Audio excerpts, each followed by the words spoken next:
Hello there, my friends. This is Spencer Michaud, and welcome to the Mercury retrograde edition of the live stream. Sorry, I have to laugh. I'm joined here by my good friend S.J. Anderson. We're going to be talking about the full moon lunar eclipse in Scorpio III today. I so very much appreciate all of you hanging with us. We're starting this about 30 minutes after our originally scheduled time. But yeah, here we are. We made it. So thank you so much for everybody for hanging in there, for keeping the faith, and being part of this live stream here today. Welcome, SJ. How you doing, my friend? I'm doing wonderful. Yeah. Thanks for having me, Spencer. It's very kind of you to ask me to join you, and I'm doing well. First day of Jupiter in Aries. I felt a lot of that today, just the subtleties of that in the background when you're interfacing with the world of non-astrologers. I could really feel it and see it. So I'm really excited about it and doing really wonderful. So Yeah, excellent, excellent. I want to hear more about your astrological journey in a second, but for those of you who are here today, let us know that you're here in the chat box. Let us know where you're coming from. All around the world, we have guests, SJ, and you are one of our international friends as well. So super, super cool. I'm super excited about this. So I'm seeing that Raven is here. Remco is joining us from the Netherlands. Lynn is here, I believe, from Vermont. I almost have memorized where people are coming from, either Iowa or Vermont.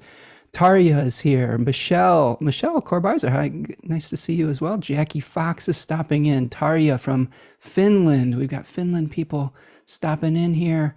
Rachel was here. Jennifer was here from Florida. Just very excited that all of you are here and joining us. Really very, very blessed that all of you are. Belgium, Michelle is joining us from, that all of you are coming to us from your corner of the world. Hopefully we'll do some justice to the astrology today for you. And Stella is here from Arizona, Aligning Light. Claire Moon, Dr. Claire Moon is here from Illinois. That's very cool. Gail is joining us from Michigan. Hello, Gail, from my corner of the world to yours. All right, so we've got a lot of great people in the chat. We've got people that came back after the Mercury retrograde snafu. This is what you get for scheduling a live stream with Mercury on the midheaven when it's retrograde. Okay, but so it goes. All right, so SJ, I met you at UAC 2018 and was really impressed with just your astrological knowledge, with just your energy and your vibe. I'm so very glad that we've been able to connect in this way here. Why don't you tell the folks out there a little bit more about yourself, your journey, where people can find you, services that you have, anything, SJ? you got it. You got it. Yeah. And maybe I'll get that last part out of the way first. My Yeah. website is sjanderson144.com. And that's where everything SJ can be found. I do natal readings. I'm a consulting astrologer. That's one thing that if people want to see me or be with me, when you go to my website, that's what it's basically there for. But I'm also all over astro social media. So I have a YouTube channel where I have a weekly astrological video or conversation. Twitter is one of my favorite places online. People can find me there. And Instagram, I'm doing a little bit more astrology and some photography that I do on Instagram. So that's where they can find me.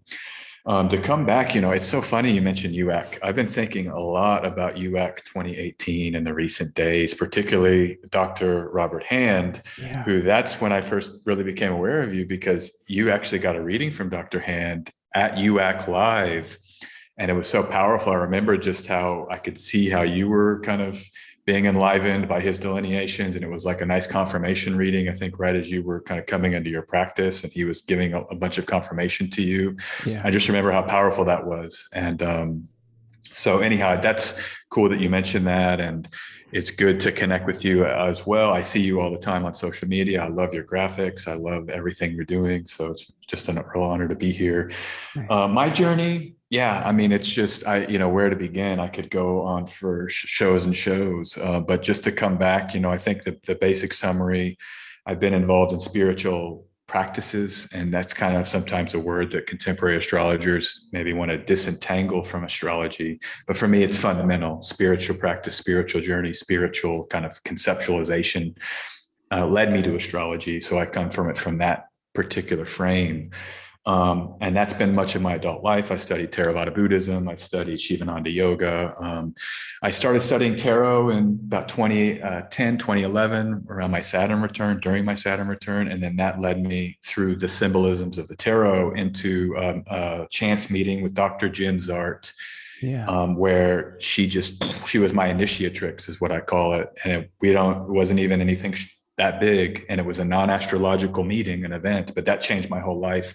Met her, fell down the astrological rabbit hole, studied with Chris Brennan almost in the months right after that meeting, graduated from his course very soon, and then basically I've been on my journey. So that's a little bit of my background. I practice a Hellenistic inspired contemporary astrology. My favorite techniques are transits. Transits to natal is what I pretty much rely on.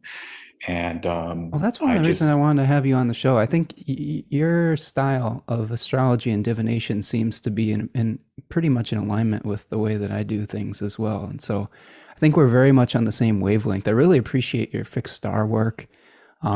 You've got, there's so much knowledge packed into SJ's head here. So, and I'm glad you brought up Dr. Hand from UAC, because that was a transformational experience for me. Because at UAC, which is the United Astrology Conference, for those of you who are unfamiliar, pretty much like Astrology Olympics. It happens once every 4 to 6 years or so.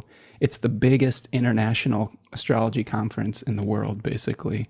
And it was my first astrology conference ever. I was like, Rob Hand's reading my chart, and Chris Brennan is, interviewing me. It was mind blowing. So that was it feels like such a long time ago, but not such a long time ago. Does that make sense? Right? Yeah. It was such a blessing. So I hope that we're able to do that kind of experience again soon. I know some people have been asking me about NORWAC and ISAR. I don't think I'm going to make it to NORWAC this year. I did the online version last year.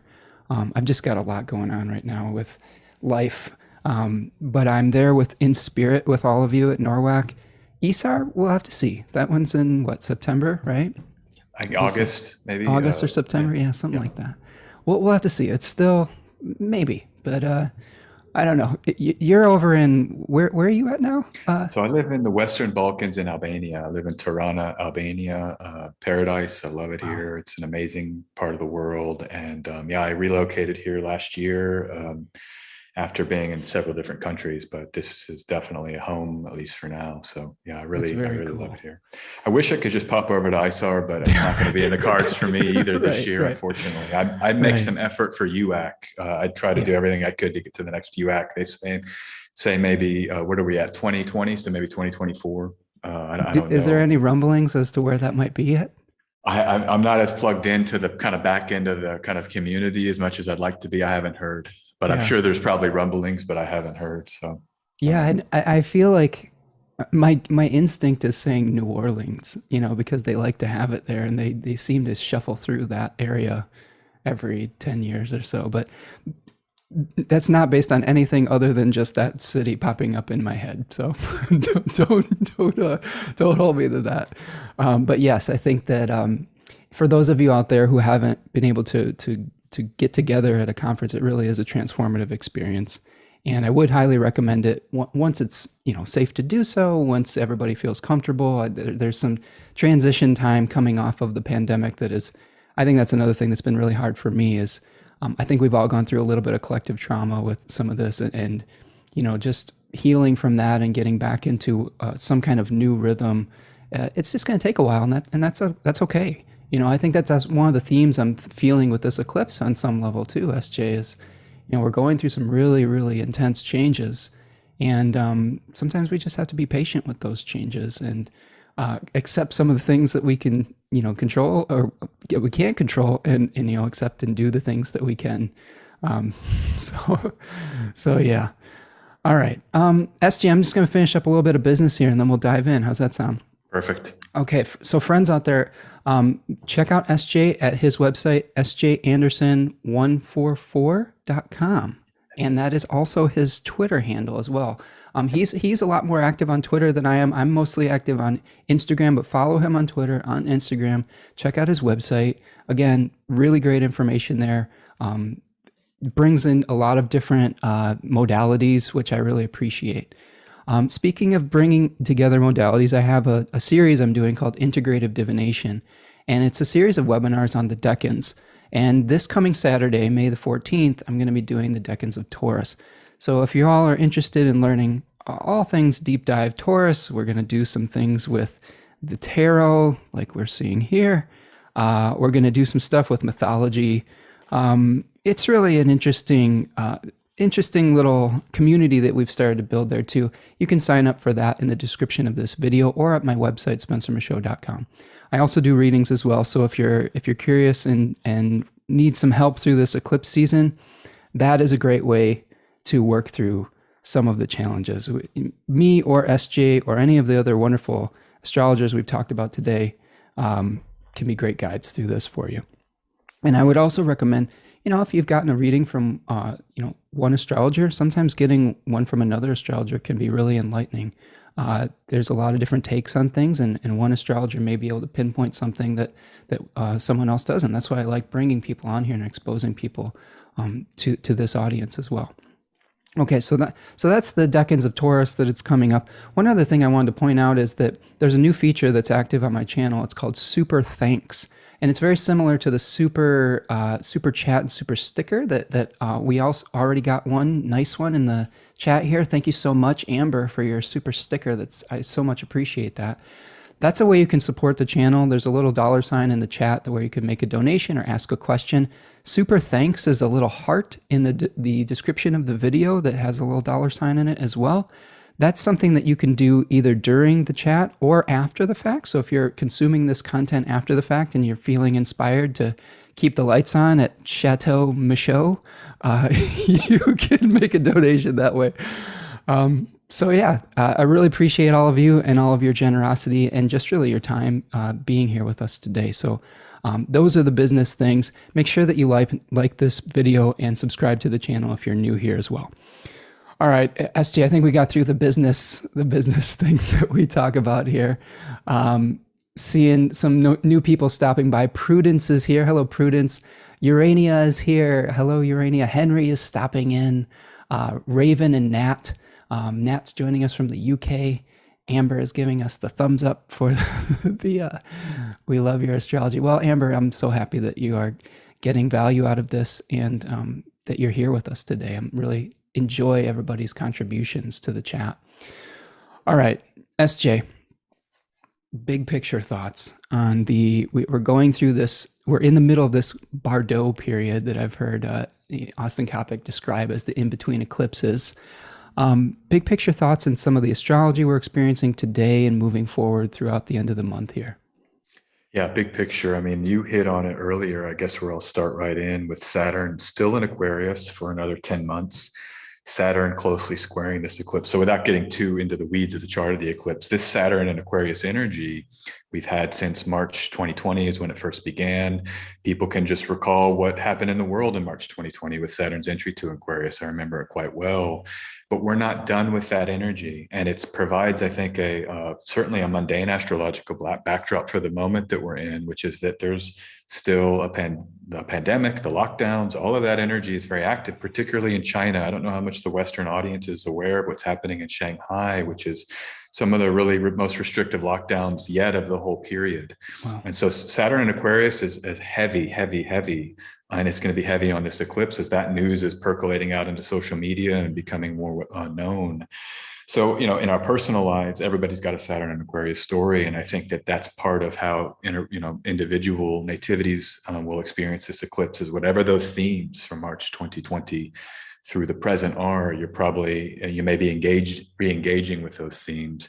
Saturn restriction, Aquarius kind of novel restriction, or kind of the outward kind of world, engaging with that from more Saturn 9 model as a kind of just higher level delineation. So I just think that, and you raised that earlier, which is why I go right there. The second thing is that what I will say, this lunar eclipse is some of the most difficult, challenging energy I think I've seen in a long time, in terms of how heavy, our most heavy symbols in the astrological tradition, Yeah. Mars, Saturn, and the South Node, are some of the most challenging, difficult energies that we have. All of them play a significant role in this eclipse, and there's nuance and particularity that I'm sure we're going to dive into. But as a major outset kind of communication, I would just tell people, if you're going through challenge, struggle, deep kind of the most intense issues that the human experience can provide, suffering, right? Buddha's first noble truth. So this could be something we're going to have to grapple with and engage with directly right now. And I would just say, finally, just know it's going to end. So we've got 6 days, however long this will be over, and hopefully we'll be better off for going through what we've just gone through, which I think is the wisdom of suffering, right? These are things to be embraced, actually, because it's the universe triggering things for healing is kind of maybe one way to view it. So without being Pollyanna about it, but that's what I would say as some initial thoughts. Yeah, SJ, I'm so glad I brought you on for this particular eclipse, because that is some really grounded, practical wisdom that isn't, whitewashing anything as well, because it really is some challenging energy. I love that you brought Saturn into the picture here so early, because, I think this is something that we're throughout the Jupiter and Pisces time frame. We had these two planets that they weren't even witnessing each other, right? They were kind of in aversion to one another. It was almost like two separate realities that were happening simultaneously. And we had this hopeful dream quality where we were like, oh, this vision of what we wanted to create and this beauty. And then we had this stark, cold reality, these limitations we are working within. And you're absolutely right. It is not over with. Like I'll tell you what, I'm ready for it to be over with. I'm ready to be with people. I'm ready to be with my friends in person and give them a hug. And I'm ready to rejoin society and take some of that vision that we saw with Jupiter and Pisces and put it into reality. Some of that is happening. I've had some things that are going on where that is happening. I'm closing on a home tomorrow. That's a huge deal. So Congratulations. But there's been a lot of other things going on with that. You were talking about suffering earlier, and without making it too much about Spencer's personal experience, sorry, forgive my Leo ascendant here for just a minute.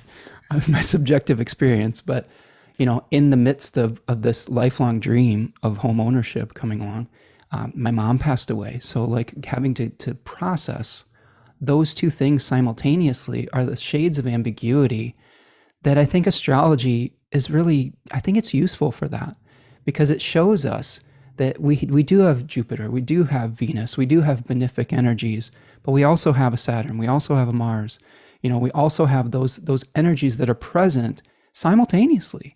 And you can be experiencing some of the most wonderful things in the world and also some of the most difficult things at the same time. And it doesn't mean that you're not doing life correctly, just right. It doesn't mean you're making a mistake or that you should just be happier, right? Now it's like, no, it's complex. There are shades of gray. And I think that's one of the things, as far as my big picture thoughts with this eclipse, is the shades of gray that are present, because I really do feel that this last eclipse that we went through, this new moon in Taurus eclipse, it has almost the opposite energies, right, as this eclipse. And I mean, of course, it's a new moon versus a full moon and all of that, but there was so much benefic energy that was fueling into the eclipse, whereas there's sort of like the rubber band snapback that we're experiencing here with this eclipse, and saying, okay, you started all these wonderful things, you had all these dreams and these visions, now here's the reality check of how you're going to have to deal with the flip side of it. And I'm glad that you brought up China and like the reality of what they're going through there, because I think that especially in some of the Western media, it's just not, that story is buried. I've noticed in the last few weeks and months that the standards for what we consider a high alert level have been shifting. So like what we at the beginning of the pandemic, what we considered high risk, now the bar has moved as far as what is high risk and what isn't, which makes me a little bit nervous. And I think it should be something that people should be aware of. And I don't think SJ and I are trying to fearmonger or anything like that. This is just about coming to reality about where we're at, seeing things in a Saturnian lens. And the point that you made about Saturn being so close to this eclipse, I mean, we're in a giant T square here. So let's bring up the chart. What do you say? Let's kind of look at this from the chart way. So here's the astrology of what we're experiencing now in real time. Actually, this is the chart for the eclipse itself. You can see that we've got an opposition between the sun and the moon in Taurus 3 and Scorpio 3, and we'll break that down as we move forward. But what SJ and I were pointing out is that we've got this T square happening between the two lights and Saturn. Okay, so Saturn is in that overcoming square to the sun, and Saturn and the sun are already basically opposites in the thema mundi, and Saturn can feel almost like a darkening of the light, right? I mean, it is a planet of darkness, and when we have Saturn in overcoming, which means that it's the earlier square here to the sun, Saturn has power over the sun in traditional astrology. So we may want to do all the things like Taurus growth and plant these seeds and manifest the vision into a physical body, but there is these forces that are a little bit bigger than us that are saying, slow down, consider these other communal challenges that we're going through potentially right now, and how are you going to come to terms with that? I'm also seeing, just from a planetary condition aspect, the moon has fallen in Scorpio.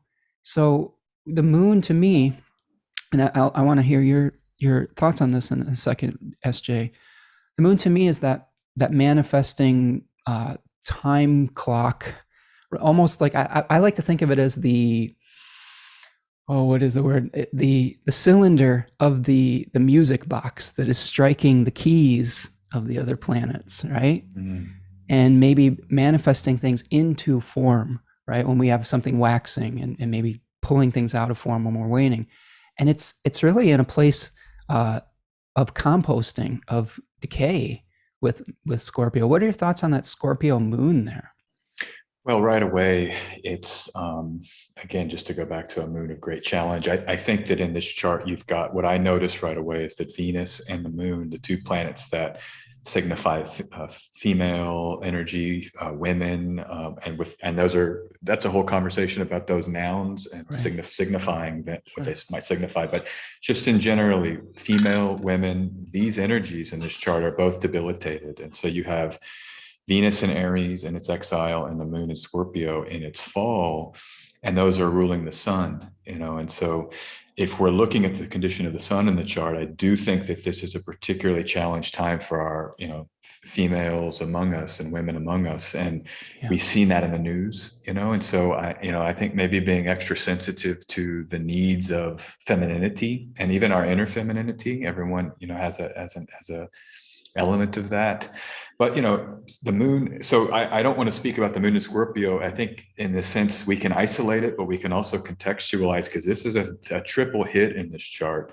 Moon in Scorpio, Venus in Aries, but then the sun on Algol, which I know we're going to talk about extensively later. But the moon in Scorpio alone, regeneration, challenge. My thing with the moon in Scorpio, I always like to consider the significations of the moon.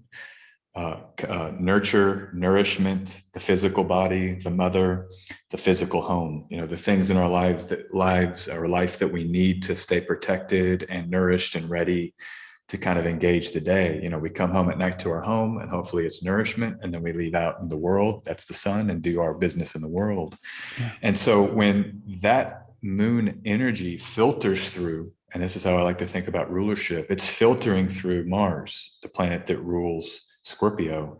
And so you have the energies of the moon combining with Mars, and that's always rough, but particularly rough in Scorpio because this is Mars's nocturnal domain, where we're having to confront Mars Moon combinations in the water element and in a sign of the night, which we usually want to keep safe from Mars, maybe, and this is way more complex for those listening out there. But basically, my short answer, it would be the moon is nurture, safety, comfort, mother. Mars is breaking away, cutting off from destruction. It's the leaving things behind to go out and explore other things. And so there's a severing power of Mars. And do you want to have a severing energy when you're trying to find comfort and satiety? Yeah. It's often very much a challenge. And so, I would want to start talking about the South Node because it's so close to the moon, and just add that the T-square that you mentioned between Saturn and the luminaries is also inclusive of the nodes. They're very close here. I mean, this is a 3-degree range. It's within that ancient orb of 3 degrees that can be so important. And that's a whole nother, eclipses are fated. But when you have the nodes so close, I think it adds another element here of just how significant this time is. And I'm not going to jump into the South Node yet because I wanted to stay on your question of Saturn, the Scorpio and the moon, but I'm just going to throw it back to you. No, I that's a great point about everything sort of being filtered through Mars on some level, right? Because Venus is reporting back to Mars or doing Mars's bidding on some level, right? The moon is trying to manifest Mars's will, and Venus is involved with the sun here too. So it's all kind of comes back to that Mars, and we see Mars here conjoining Neptune in the 3rd decan of Pisces. And you're also right on about some of the challenges that we're experiencing with reproductive rights in America, in particular. Feminine empowerment coming under attack right now. So that's another thing that I think we're seeing play out during this eclipse transition period that's bringing up a lot of strong emotions and a lot of strong feelings that I think that are indicative of this type of energy that we're seeing in this chart. I wanted to add something to the Mars part here because I think it's really important and I like where you're going with this. So I always try to bring in these decanic cards here. And Mars is in the 3rd decan of Pisces, which is represented by the 10 of Cups, which is the one thing that I will say that is good about this Mars here is it is in its own face. So it does have a little bit of empowerment through being in that 3rd decan of Pisces. But the challenge is the conjunction with Neptune. Now, I'm really curious to hear your thoughts on this because I actually see those outer planets, Neptune, Uranus, and Pluto. To me, they have some pretty funky, almost malefic energy. So I don't see Neptune as like a nice planet. For me, it's always experienced as, and this is something I've learned from Robert Schmidt. He talks about Neptune as the dissolving quality of returning form to a universal substance. So this dissolving quality where it's just, he almost thinks of it as devoid of spirit. Like this, he called it a transcendental moon, whereas Uranus to him was a transcendental sun. So the way I experience that is just all of the air going out of our sails on some level, like just this, especially with Mars coming together there, where it's just like, just like I'm thinking of it as like a flaccid, just a flaccid energy.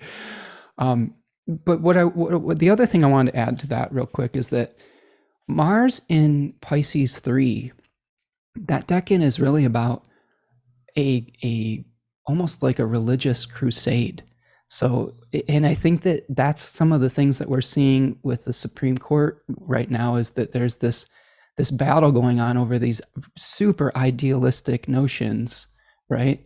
And about trying to almost like, I don't even know how to begin to unpack that. There's so much that's going on with that. But keep in mind though that there is the potential for trying to chase something that is very ephemeral, I guess, with that rainbow, like something that's very temporary, But it's like, what are you willing to sacrifice for your dream and your ideal? That to me is what Mars in third decan of Pisces is saying is, are you willing to go to war and battle and sacrifice everything for your vision and for your dream? What do you think?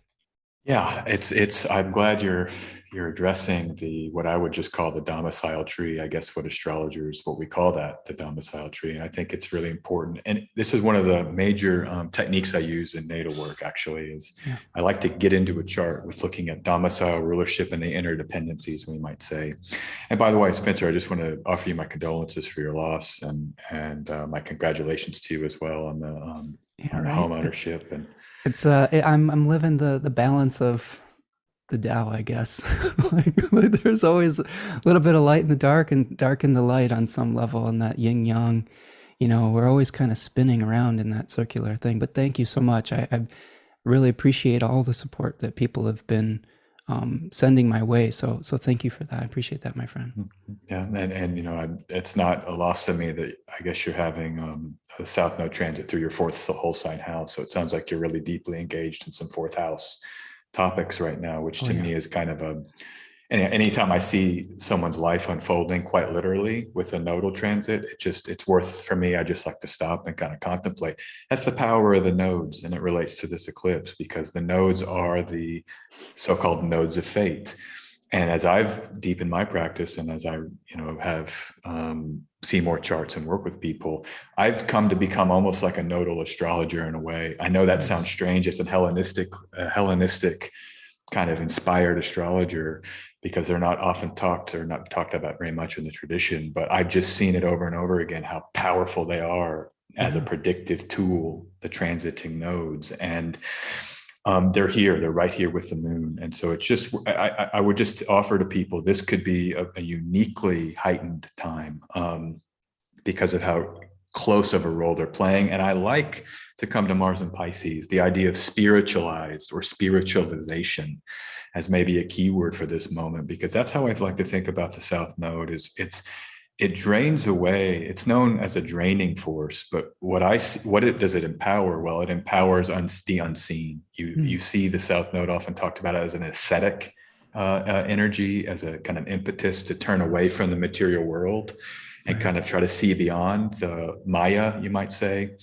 And I find that is actually somewhat useful in terms of how we think about Mars in Pisces, and powerful not only in its face, but in its Egyptian term, which may be even more impactful in terms of traditional analyses of dignity. That planet in its Egyptian terms, my translation is the power degrees of a planet. And so Mars is in its power degrees, disposing of the moon here as its dispositor. And I think when I look at a chart, there's also this question, well, where's the strength here? What can we lean into? And this Mars making a very close trine to the moon and ruling the moon in its power degrees, to me, is the great opportunity of this moment. And so I'll just say some things. So that's like the technical reason why. But so to come to the idea of the outers, it's strange because I am kind of on the opposite camp. I actually think of them as more benefic energies. Okay. And I know it's strange. I know it's strange. No, that's why I bring people on here. I want to hear these different perspectives. I've just seen it working with them. Pluto is regeneration, deep regeneration. And it's so powerful when we, from a rooted deep level, kind of come into a rebirth. And so I've seen Pluto transits over and over again bring a kind of rebirth that is only it can kind of usher in. Neptune is the dissipation, yes, but it's sort of like the South Node. It requires us to leave the kind of mundane level, the kind of so-called lower densities, maybe, and we have to filter everything through, and then it comes back reconfigured, having gone through the maybe spiritual filtration that often Neptune can be. And then lastly, I think about Uranus as just the shocks. It's like you send electricity, you shock a heart back to life. That's what Uranus is going to do. It's not, it doesn't always feel good, but it's going to shock us and sort of bring us back to life in areas of our charts that it activates. But to come back to the Mars Pluto, almost partile, they're 2 degrees separate in this chart. In the power degrees of Mars, I just feel like, and to contextualize this moment a little bit, with the first 5 months of 2022. We had an epic generational pileup in Pisces, the first time it had happened there since the 16th century, where those planets met in Pisces. And it was the rulers of Pisces, Mars as a triplicity ruler, Venus as an exaltation ruler, Jupiter as a domicile ruler, Neptune as a domicile ruler in terms of the modern and contemporary way of thinking. And this to me was like, again, these openings of who are we? What are we? The confusion of this transition period. This is a mutable sign. Where do you find faith and hope and vision in an ever-changing world? And, you know, I felt like it was it was like a trip. I've been analogizing it to like an acid trip, or where you have to surrender to the intensity of a psychedelic. That's the only way to survive it, is to just release into like the upheaval of perception. You know, and so with Mars here, we know Mars is a planet of action. It's a fire sign. I think there's something here about acting or clarifying the actions that we want to take, but filtering through the spiritual filter, whether you want to bring Neptune as the spiritual filter, whether you want to say Pisces is the spiritual mutable filter, the inner work that we have to do to find our goal and vision. And so the last thing I'll just say is that you have what's called two planets here in this chart. Mars and Jupiter are what I call it an exchange of signs. Mm-hmm. And as Mars gets close to those late degrees, it'll actually be an antitial relationship between Mars and Jupiter, and they're exchanging signs. So there's a lot of Mars Jupiter combinations in this chart, and I just think about that like the goal, the hope, the vision, the spiritual connection that Jupiter can imply, and then the force of action of Mars. And so like, I'm thinking it's eclipse season. I turn my life down during eclipse season, but I think we might have breakthroughs in this moment when the suffering hits, like our beliefs may be clarified, and the actions of this summer pocket where Mars is going to get really powerful and be with Jupiter. I think this is a kind of a clarification, and we're still in this kind of mutable shifts to get ready for maybe a little bit more of an active period after eclipse season. So there you go. Those are some of my thoughts. It's wonderful, man. I'm processing all that. I'm just chewing on it because there's a lot of meat in there. There's a lot of good, there's astrological vitamins in there, I would say. Those are not empty calories, SJ. Which, you know, and I will say too, you don't need to hold back for this audience at all. This is a really intelligent audience today. They are very well versed in a lot of these terms. So we can nerd out, I think, as much as we want today, which is what I appreciate about this community here. A couple things I wanted to piggyback off of. First of all, I like what you're saying about the outers. And I think that hearing your perspective versus my initial thought of it is that I think that the planets in general are, you know, neutral, I guess I would say. And I don't know if that's the right word for it, but as far as like moralistically neutral, they're not like out to get us. They're not out to cause suffering. I think that they bring certain events to our life, and they bring a certain type of event to our life. And then from our perspective, we either choose to suffer or find gratitude in that process, or make a change, or stay stuck in where we're at, which can also be painful.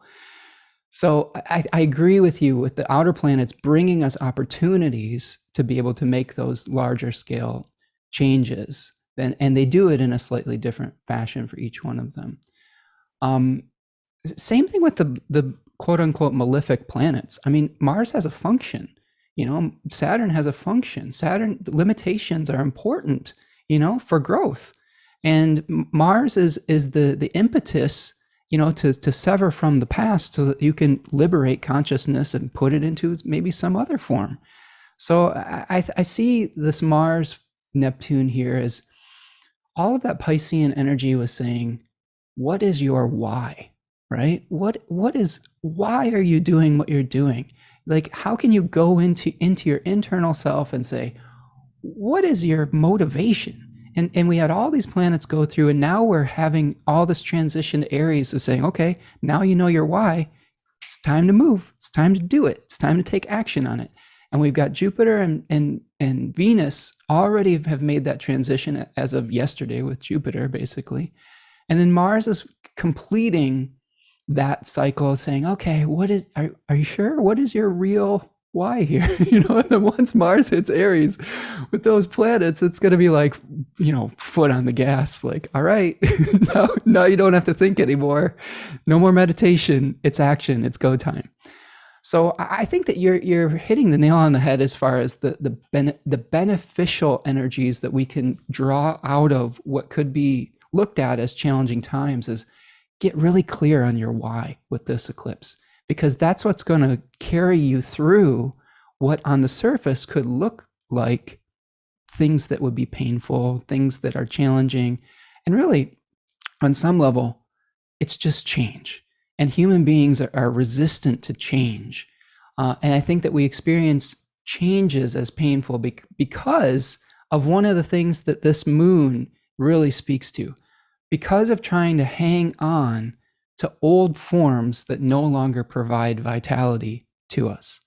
And that's okay that old forms decay. That's part of life, but we have to compost them if we're going to liberate that spiritual energy that we've been talking about to find a new vital form that can actually support who we are now versus who we were in the past, right? Yeah. Yeah. I love the idea of what is your why? I think it's a perfect thing to think about Jupiter. And I think the one piece I would just also include with that is the I don't know as a not only a sufficient answer, but as kind of a necessary answer sometimes with Jupiter energy. It's like, I don't know, show me. Okay, then you follow, show me. And it's like the search and embracing the confusion of these kind of deeper questions, you know what I'm saying? And so, but I love the idea that I think we're going to be, whatever that journey was for us over the last few months, like we're going to have to act from whatever insight we were able to gain. And that's very much, I'm in full agreement. And I also want to just bring in the symbolism of the death card, which in Tarot, the major arcana death card, the trump card, the 13th is this, it's this skeleton with a scathe, but you can see in the Tarot of Marseille tradition, there's actually green shoots that are under this figure of death. And it very much is a regenerative, energetic. And I think that's martial, because Mars is a planet of building and doing and making. And you often see it in ancient texts, like Mars is like building houses or constructing things. And so it's not, we are uncomfortable with the moon, right? But there's a reason there's some kind of regenerative purpose happening here for sure. And I think it's very, very useful to consider that. And the one last thing I was going to say was my personal philosophy on planets are that everything's a continuum. And this is on really all astrological symbolism. There's a continuum of interpretive kind of potentiality. And we can go to the most like grave symbolic interpretations and we can explore those, or we can go to like the so-called most positive, right, the most so-called positive, and explore those. And I like when I do readings and when I think about anything is to try to not ignore maybe grave significations, but to try to focus on, well, what could this be if we were going to kind of use this and bring it to our side a little bit. Mm-hmm. And that's what I was saying at the beginning. In the Buddhist spiritual systems, suffering is the first truth. It's a truth. It's a noble truth. I mean, right, this is something that's leading us when we can be with our difficulty. And really, even if it's just mapping it, some of the most profound moments of my life were my lowest points. And then from there, I saw, okay, wow, I'm carrying this stuff inside me that was coming up to be seen. And that's what I think about eclipses as well. They're like the faded punctuations of punctuations. Each syzygy, a new and full moon, may be a kind of punctuation, but then you have the twice a year eclipses, and that's like a punctuation of a punctuation. And then you throw in a nodal return, and that's like an 18-year punctuation. But these are moments of revelation. Metacycles, right? Yeah, there's a revelation, I guess, is the key point, through a syzygy, which every eclipse is one, and so we're seeing and mapping the landscape. And that's such a great gift. And that's what I think about going back to Neptune and Mars and Pisces. I mean, this is mapping the facing the facts and letting that kind of be transformed by epiphany that sometimes Pisces can be. And then Mars is like the power and the force of epiphany that may want to propel us or change how we view ourselves and then give us kind of new motivations. So yeah, I mean, it's a powerful moment, and I just want to send blessings to everybody, you, Spencer. I mean, this is just the profundity of this astrology, given the world context and everything. It's kind of, I feel touched by it, actually. And so, Yeah. Well, it's a watershed moment historically, and as above, so below, as within, so without, as collective, so personal. We're going through these enormous collective changes, and I'm sure that those reverberations are felt in our personal lives. I wanted to even confirm what you were saying about that South Node energy too, and just point out that sometimes when our material forms are reduced, that's kind of the energy that brings us closer to that energy of faith, of power, spiritual power, when our material power is reduced, right? So that could be part of this, I think, as well. Is like you were saying, in your lowest moments, you have no choice but to surrender. So all the ego energies are cast aside, and you're like, all you're left with is that connection to potentially with the divine. And there's some real beauty in that, and that can be the way to, I think, to deal with the South Node energies on some level. Let me see what else we got here, and the Saturn story that's coming up with this too. Saturn in the third decan of Aquarius is really about untying the karmic knots that and I think of those as mental narratives. Right? It's an air sign. These are the collective narratives that we tell one another, that we're basing the structure of our laws, of our society, of our, of what is a limit and what isn't. And we're trying to untie some of that old stuff, especially with this eclipse, so that we can move forward. Joy Usher is another astrologer I really love from Australia. She has this book, A Tiny Universe, and she talks about the glass ceiling with Aquarius and Saturn and Aquarius, where the limits that we have with Saturn and Aquarius versus Capricorn are not physical limits, they're ideological ones. So how do we deal with the ideological limits, the narratives that we tell ourselves that are limitations? And I'll tell you, that's something I've been experiencing personally too. Like, one thing I wanted to point out for our audience is you can really feel eclipses, especially if they are what is called angular. So houses 1, 4, 7, and 10, you're going to really feel those personally. Whereas if they're in some of these other houses, they may be happening not necessarily directly to you. It doesn't mean you won't feel them, but they're not going to be as poignant, I guess, as much of a kentron as we could call it, which is a goad, right? It's goading us personally to do something. And experiencing this as an angular eclipse, just look at the events I just was sharing. A parent passing, a home being purchased, a change on actual stability. This is one thing I want to share with the audience, is that South Node in my chart is hitting exactly on my natal Uranus in the 4th house. So it is a draining, to me, the way I've been interpreting that is that it is reducing maybe some of the shocks and instability that I've experienced in my home life. I moved around a lot as a kid. I never really had something where I could call home, where it was something I could count on. It was always changing. And to me, this eclipse is like, all right, you're putting down some roots. You're maybe draining some of that instability and creating some more of that, maybe, hopefully. Maybe you have a different interpretation, but this is the narrative that I'm telling myself, SJ. So be kind if you have a different thought on this.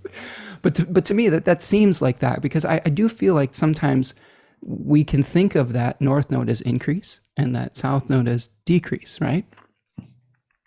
Would you agree with that? Does that? Yeah, I like it. I mean, I think that's for me, I've always thought about increase and decrease of what, Yeah, but it's how it's being decreased. right. And that's why I was saying earlier, like the South Node it's a way to kind of decrease our attachment to maybe the materiality of a form. And we have to go into some other way of engaging with an energy. And so, but yeah, you have it like Dorotheus. I think this is the text. It's the Arabic translation that where in some of the early horary astrology chart examples, you would, or it says electional book 5. If you have the moon near the South Node, maybe you're going to pay lower prices or not get as much for what you're trying to sell. And so there's that kind of increase decrease Shh, model in the don't say context of that. buying Don't and say that too. selling. Don't say that too loud, SJ. Okay. No, but that might be good for Getting a you deal. because yeah, but you're gonna okay, oh yeah, that's right. Yeah, so I hopefully your brokers and the counterparty are not listening here. um, but yeah, I think about it more for me when I work with nodal energy, when I see it activated, I think about it more as the fundament of life. It's like the realities of what it means to be a human being. Right. When the nodes touch things, it's like it's time to get like what will be asserted or goaded. I really like that verb here in this context is the kind of truth of the matter. Mm-hmm. And so, eclipses are accelerated fatedness is my favorite phrase because it's like we can be in denial, and then the eclipse comes on the Venus, and boom, there's the truth, and it has to be confronted. There's no way to avoid anymore. And so is that a benefic or a malefic? I think that's ultimately a benefic thing. I'm someone who wants to be in touch with the truth of my humanity. You know what I'm saying?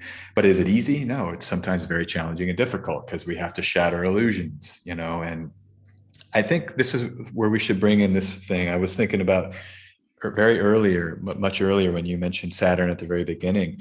I think it's worth keeping in mind that we're dealing with a fixed modality Mm-hmm. in this chart. And when you talk about eclipsing the planets in the fixed modality, with Uranus in the fixed modality, Saturn in this fixed modality, you really do come up against a kind of intractable attitudes or just kicking and screaming Right. in terms of change. And I think that's a unique part of this moment too, that like the upheaval is deep rooted and it is foundational. And I think that's part of why the moon in Scorpio is also fallen, is that the moon likes to change all the time, and the Scorpionic is not a sign of change. It's a sign of, now it's exalted in Taurus because we like to keep the good stuff, right? But Yeah.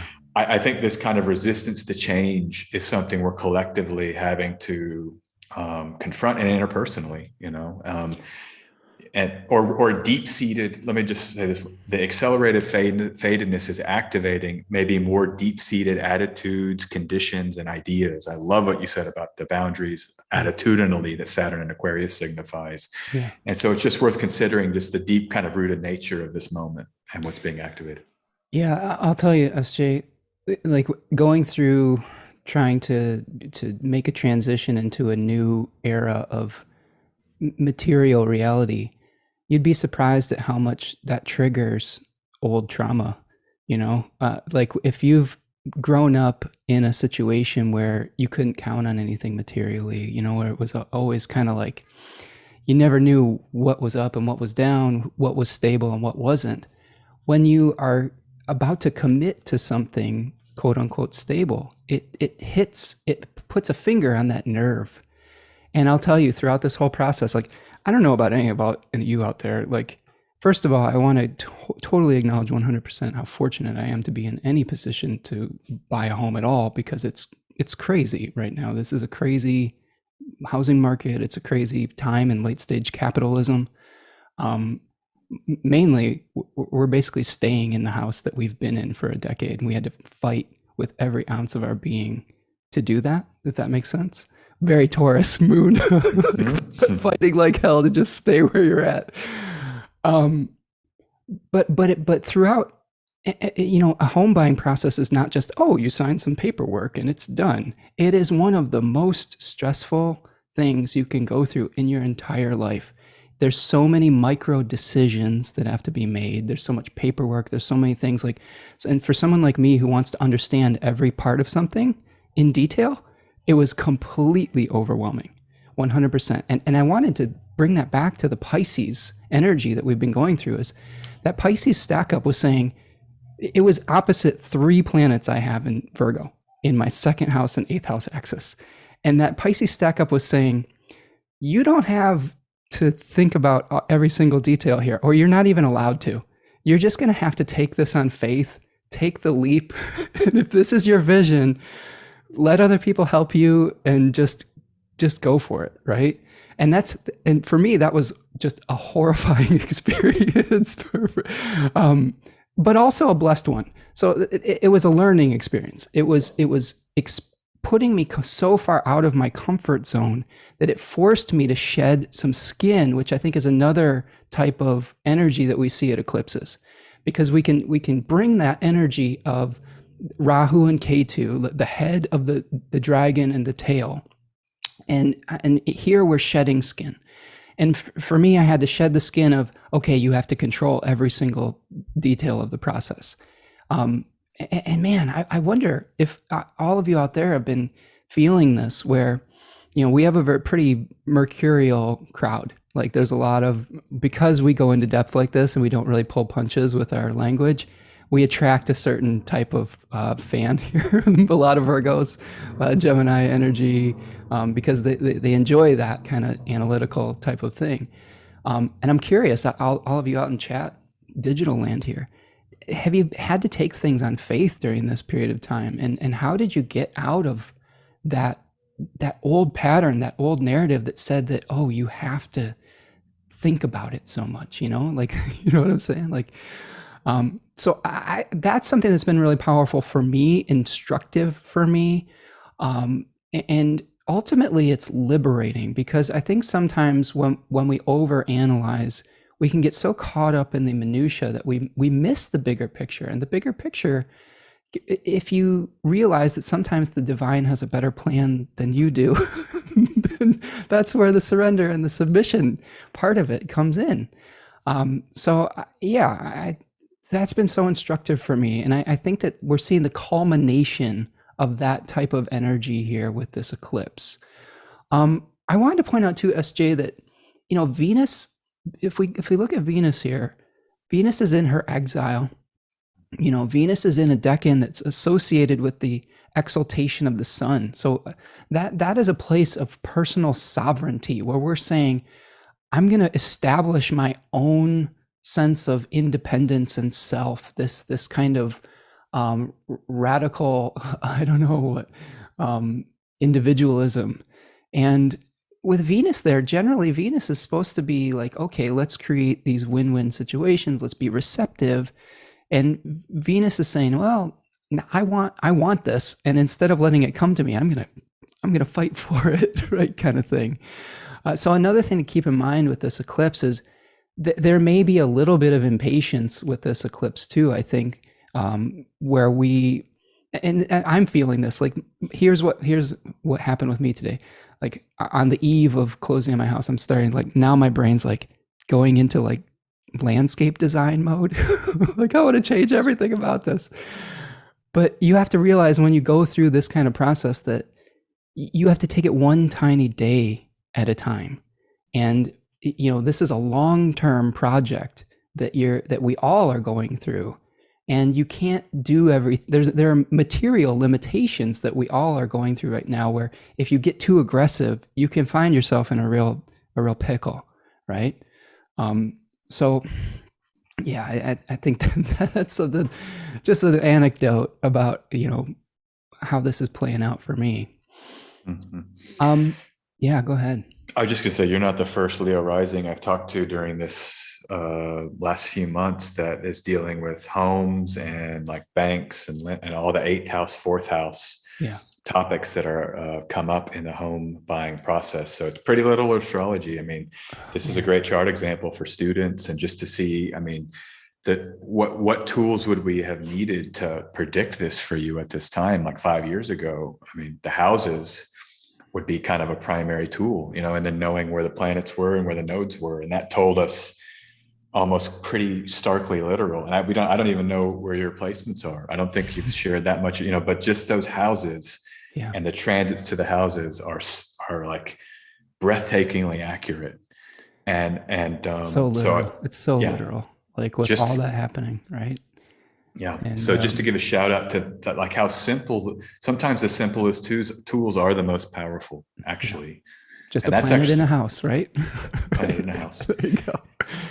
And And this SJ, isn't, do you share your placements? Some of the yeah. I'm not, yeah. I share it. I mean, I'm not like Yeah. someone who's worried about being magically attacked. Maybe I should knock on wood, but yeah, Yeah. I'm a Libra rising. Yeah. So I've had, like, for me, one story of my eclipse story in 2019 and 2020 is when I became a professional astrologer, and those were North Node eclipses in Cancer in my 10th house. Yeah. Simultaneously, eclipses in my 4th. I was moving all over. I mean, I was like, it was a wild time of I lived in China. And then when those eclipses came to my 9th, I visited more countries than I'd ever visited in my life during those Gemini eclipses, just through like trying to figure out, after I left China, where was I going to live, and having to kind of navigate rules. And then I finally settled where I am. But so those are just some pretty literal manifestations for how eclipses have happened in my life in the recent past, for sure. You But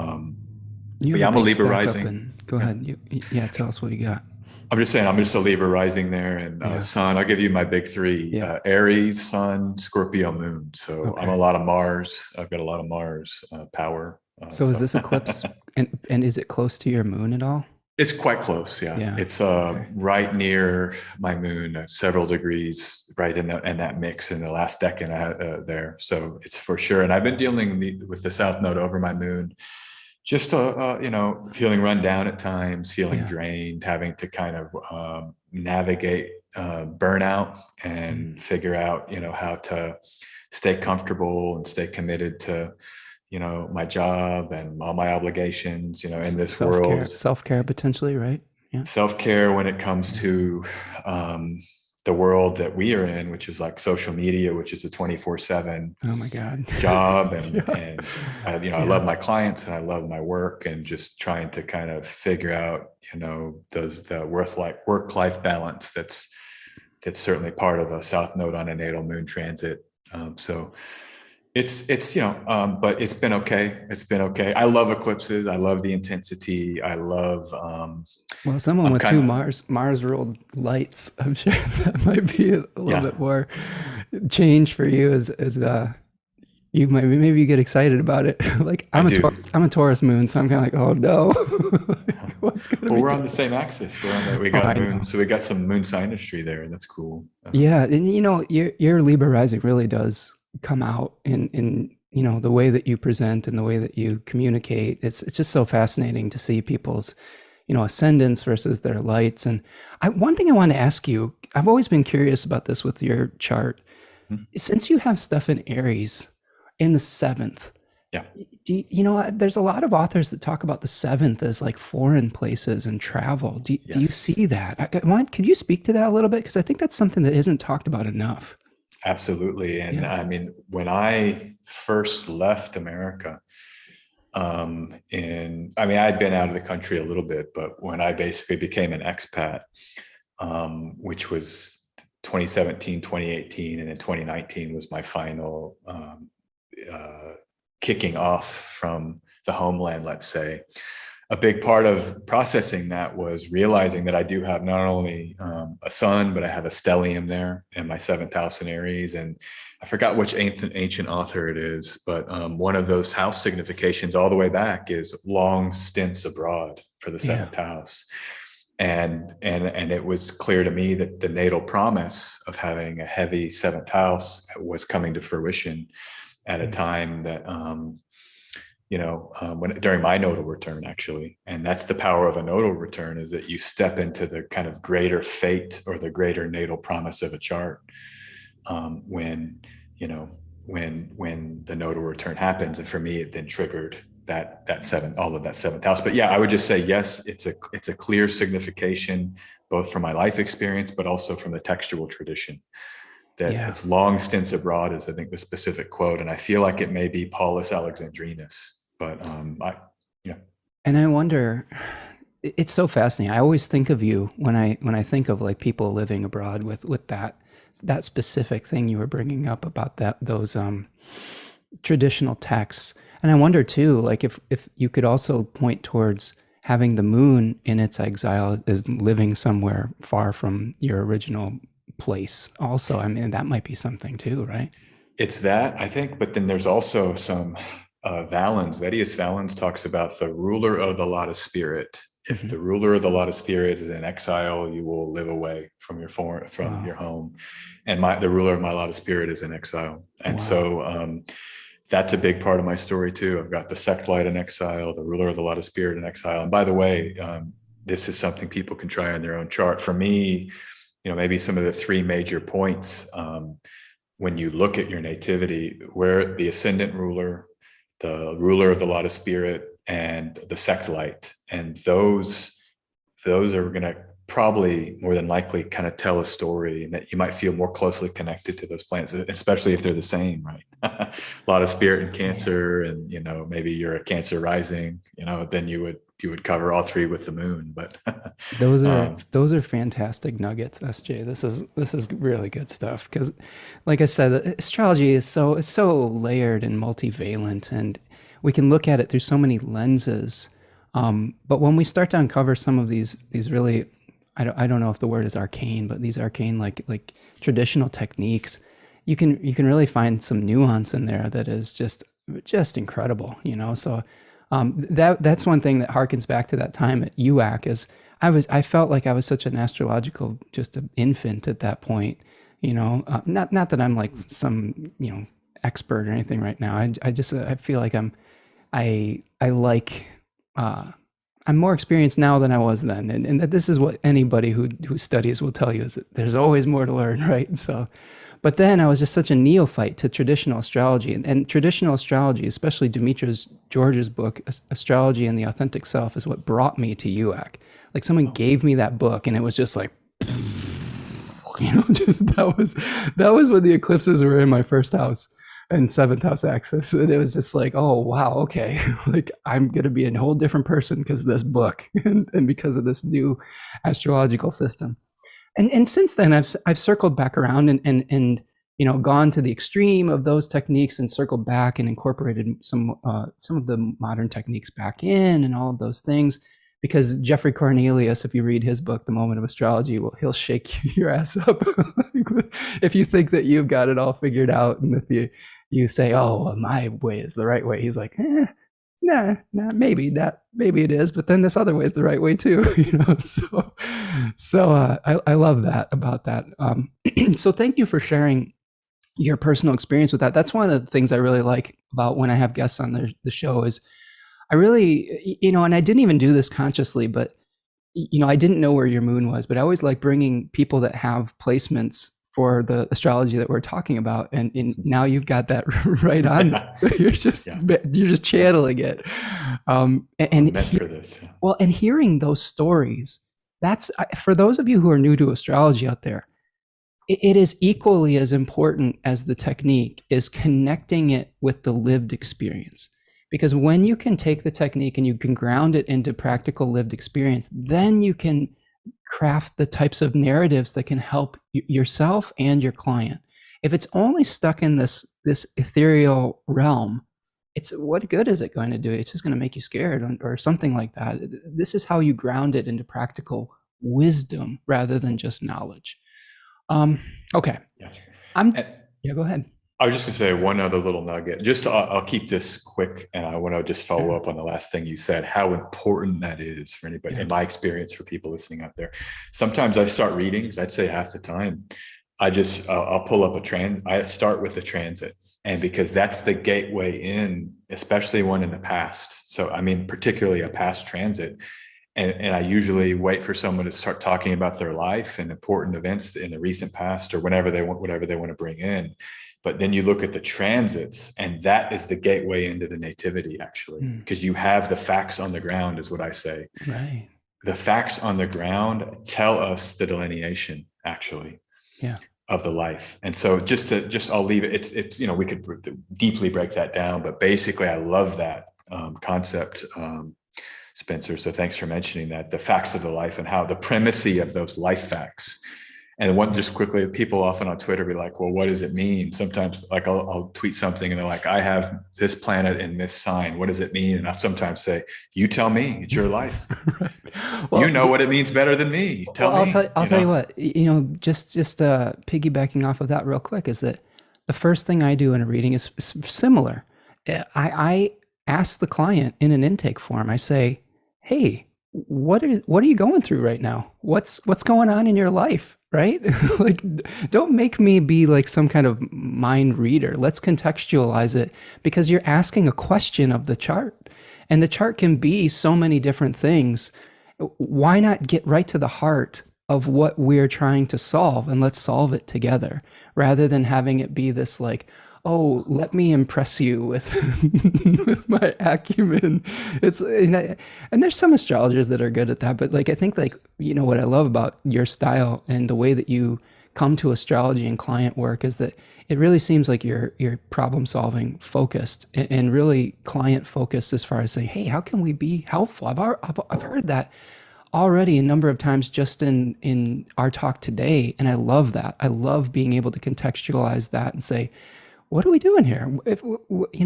Are we trying to help people, or are we trying to mess with their heads? So thank you for that. And thank you for being that type of energy and light out in the world, because I think we need more of that. I think in the astrological community, sometimes we see people that it's a lot of self-aggrandizement, and it's something that turns me off quite a bit, because we are servants to the clients that we are, working with. And don't ever forget that if you're doing this work, is you are serving that person in front of you, the person in front of you, not just the chart. You're serving the person in front of you. Absolutely. Okay. Absolutely. SJ, I'm looking at our outline here. Okay. Do you want to kind of start breaking down these faces a little bit, potentially? Talk about maybe some of the cards and get into those specifics. Sure. I'm going to look at the chat here. We've got like 30 or 40 people hanging out. So I'm so grateful for all of you here today. I'm sorry I'm not getting to every single comment that we have here. We just have such an active chat here today. But I'm seeing some really intelligent comments here and some really good reflections from all of you. So thank you for participating in this chat today. We have a lot of people that are confirming, the old traumas that come up when we're feeling the stability questions, and when we're trying to move towards new stability in our life. We're seeing a lot of that. A lot of people feeling the skin shedding energy we've been talking about, and also confirmations of the Virgo Pisces axis challenges that I think we've been asked to ride a little bit on some level. So thank you all for those comments in here. And please, if you do have any specific questions for us today too, we always like, answering questions. So if I've missed a question, maybe re-put it in there, and we can get to that as well. Okay, SJ, let's take a look at the different deckins and the cards associated with that. I'm going to stop my share for a second, and that'll allow us to see these cards in a little bit more depth. We're dealing with this axis here of the Seven of Pentacles and the Seven of Cups. And this is from the Rider-Waite Tarot. We have the Sun in Taurus 3 and the Moon in Scorpio 3. And then I guess we can juxtapose Saturn here in Aquarius 3. So we're dealing with sevens. We're dealing with energy of a figure here potentially who is contemplating his harvest, or maybe seeing what worked and what didn't as far as seeds that were planted. We also have a card that is rooted in maybe the illusions that we're dealing with as well, and what is real and what isn't. So something about the cold, hard reality and maybe what we wish it to be. And then again, when we were talking about the Saturn deckin, untying those karmic knots, like taking a leap into the unknown and taking either the wisdom that we have gathered from our experiences and leaving behind maybe that which isn't serving us anymore. So here's our big T square. One of the things that I like about Austin's work is he brings in those fixed stars, he brings in the daimons. Let's talk about Taurus 3 just for a second, because we're dealing with a Saturn ruled decan. We're dealing with this kind of agricultural themes. I see this decan, SG, as like dealing with the natural forces that threaten the baby plants or seeds that we've just planted. What do you think about this decan in particular, and what we're shining a light on right now? Mhm.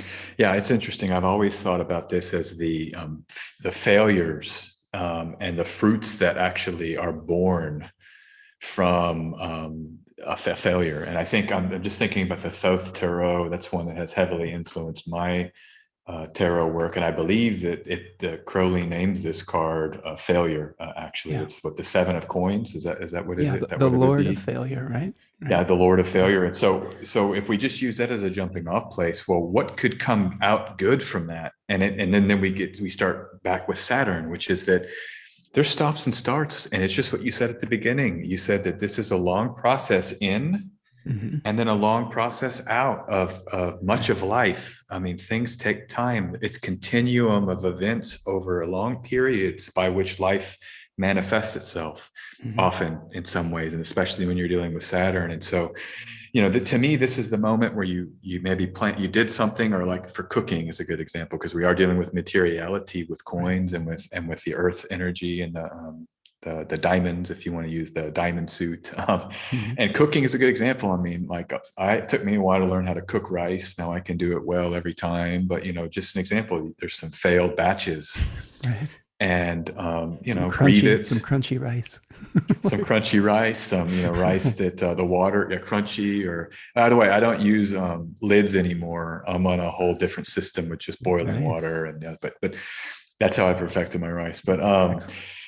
so it's there's a sense here of the disappointment and the kind of letdown that comes from the expectations not being met, and even materially. And I would bring it in to the current moment in time where we've got really challenging economic conditions, Yeah. and we've got a stock market that's broken down, Yep. likely to continue to break down. We've got runaway inflation like nothing we've seen since we were little kids.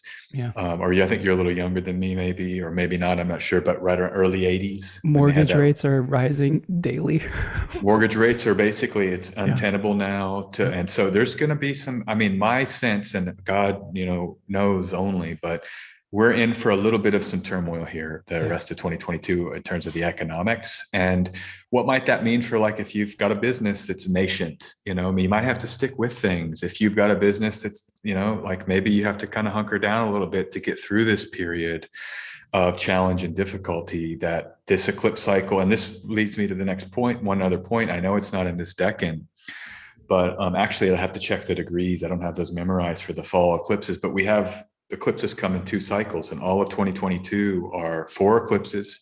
Mm. Both pair are in this same axis: fixed earth, fixed water, and the lunar nodes are both co-present. So there's a real continuity with the eclipse season that we're experiencing now in October, which is a classic kind of crash sector for economic seasonality. Mm. So and I don't mean to be, this is No, worth no. just sharing with folks, because Michael Bryant was on the show last November or October when we had the believe the full moon in Taurus eclipse, and he was talking about this early part of the year with economic challenges and difficulties. So we're seeing that connected, and it could be moving out into the next 6 month period as well. Yeah. yeah.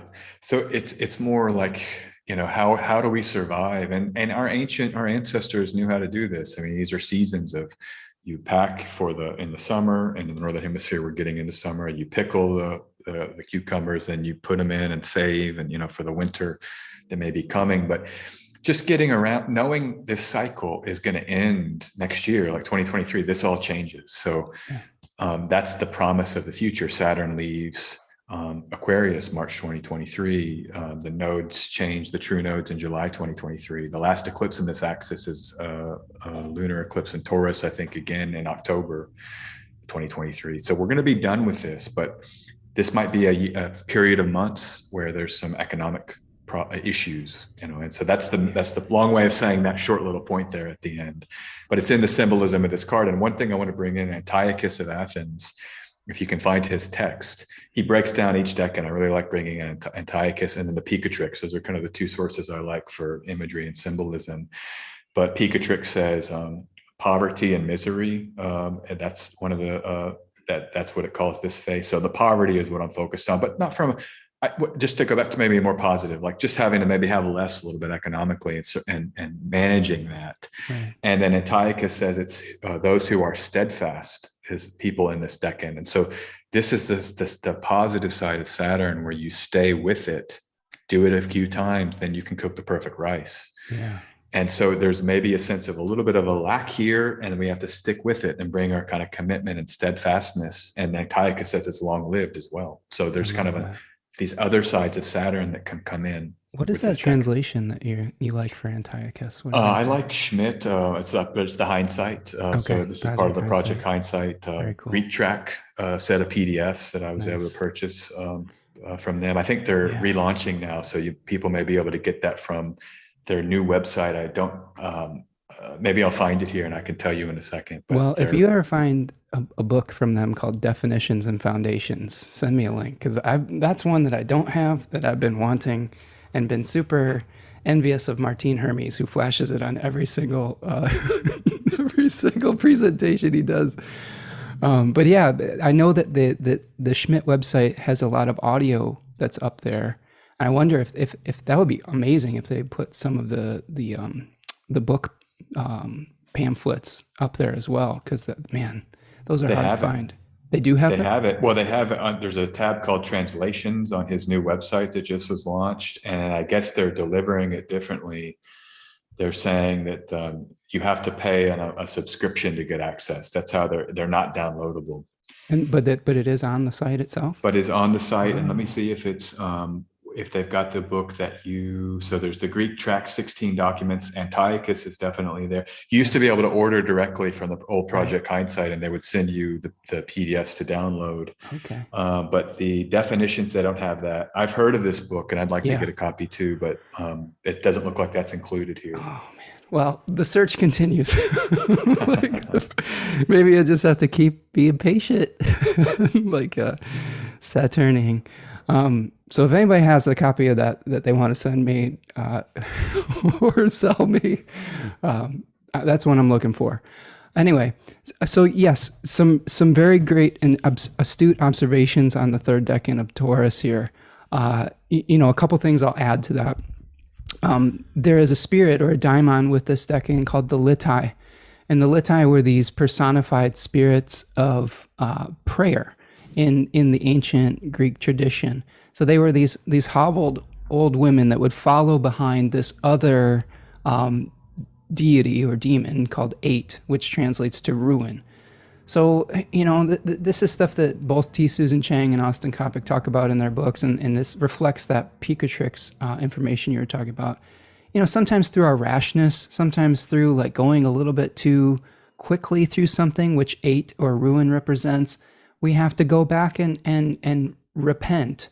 And that just means learning from our mistakes, right? Learning from our experience, if we think about it, and we think about the glass half full type of way. So maybe throughout this process, you rushed through something. Maybe in all that Piscean glory, you're just like, I don't know, I'm just gonna let the universe do it. But then when the bill comes due, or when the reality starts to hit, you have to learn from that experience. I also can think about with this decan, really the forces of nature that are out of our control. I mean, there's a lot of literature around this card in particular that says, well, you've made plans, you've planted the seeds in the soil, and now you have to have faith in the process. You have to say, you have to give it over to nature. And sometimes there will be a plague, and sometimes there will be pests, and you can try to remedy it through your insurance policies, through your care and weeding the garden on some level, right? But there's going to be some things that are out of your control, and that's okay. Like that's life. So coming to terms and acceptance with that, I think, is part of this. Um, what else? Let's bring in Algol with this as we talk about the sun here in this decan, because a lot of the challenges that we see in this third decan of Taurus come from two challenging fixed stars, one called Capulus, which is in the sword of Perseus, which represents rashness. I think that's 8.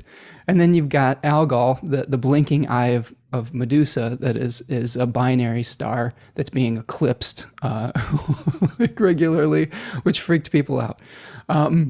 So, SJ, I'm really impressed with your fixed star knowledge. Give us the Algol picture here. Yeah, I mean, this is the thing with Algol. It's such an intense star. Yeah. I think Ptolemy says it's the most malefic star in the sky. And it's about It's 26 degrees Taurus or so, right?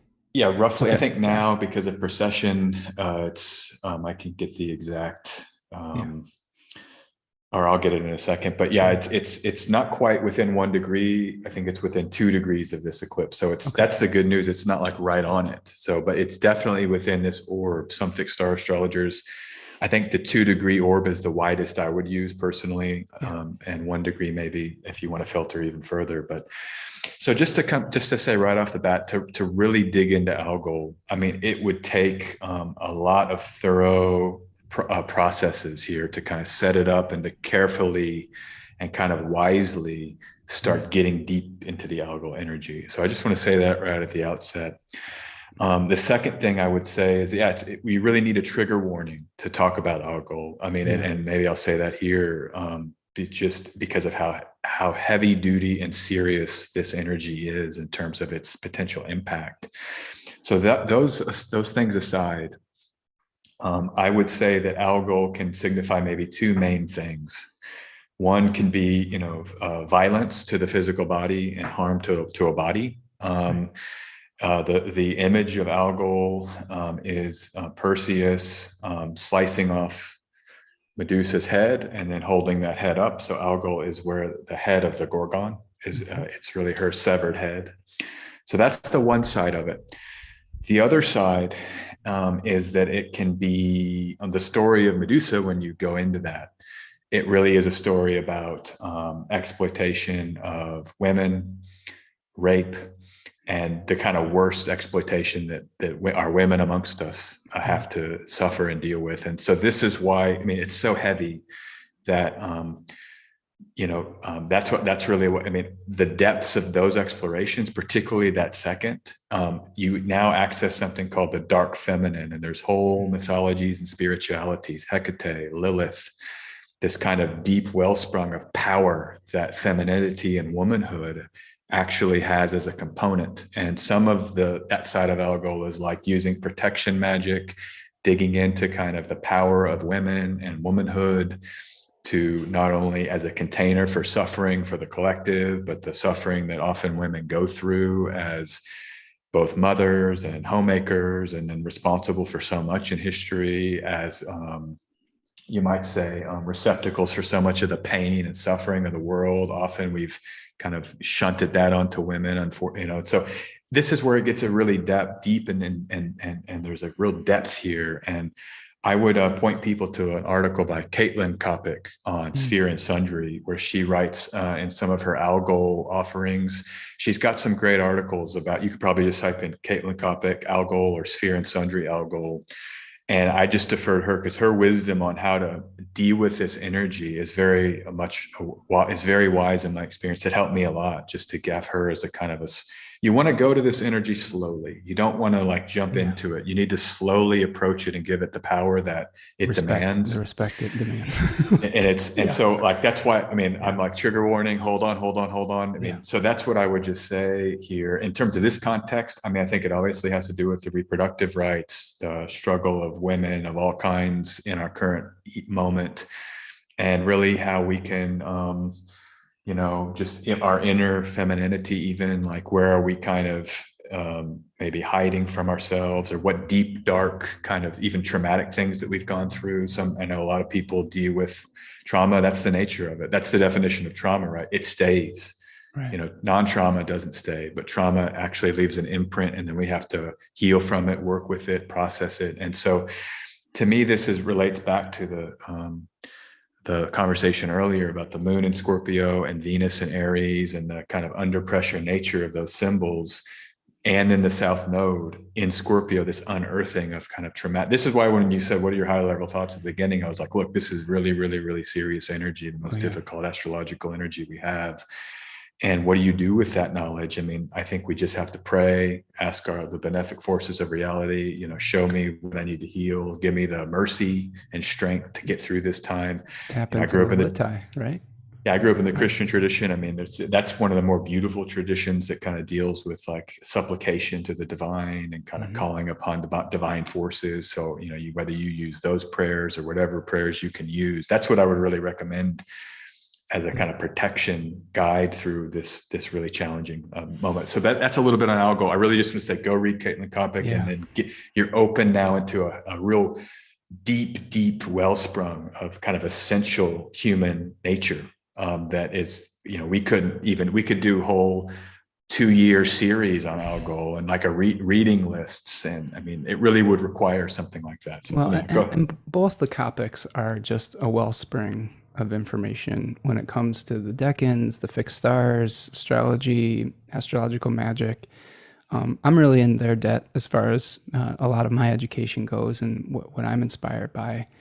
And I just adding to that, Austin calls that deckin a string of prayer beads. So, prayer being the solution to to some of these forces that are out of our control, that are maybe bigger than us, that are forces of nature, which reflects those litai, the repentant prayers that follow the rash energy. So that's great advice. You're tapping right into all the good stuff there. I guess, adding to the Algol thing, and I agree, Caitlin is the expert on that. So I also will defer most of it to her. As far as the myth goes, though, Medusa was one of 3 sisters, right? And she was raped in the temple of Athena, if I'm not mistaken. I think so. Athena? I think so. By Poseidon in some form. And to me, there's a feminized version of this myth that is reflective of potentially Athena empowering Medusa through her transformation.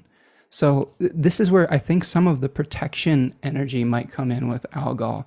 Now, don't make any mistake. Algol is a very challenging energy that should be respected with the utmost caution. In Chinese astrology, they named that fixed star piled up corpses. So that can give you an idea of what we're dealing with here. It can lead to some energy where we can lose our centeredness, right? Like we can literally lose our heads and things of that nature. In its most positive form, from my understanding, my very nascent understanding, it can be a protective influence. So think of the freezing stare was maybe, if we think about it in a feminized mythological way, is the way that Medusa was gifted protection after that trauma, potentially.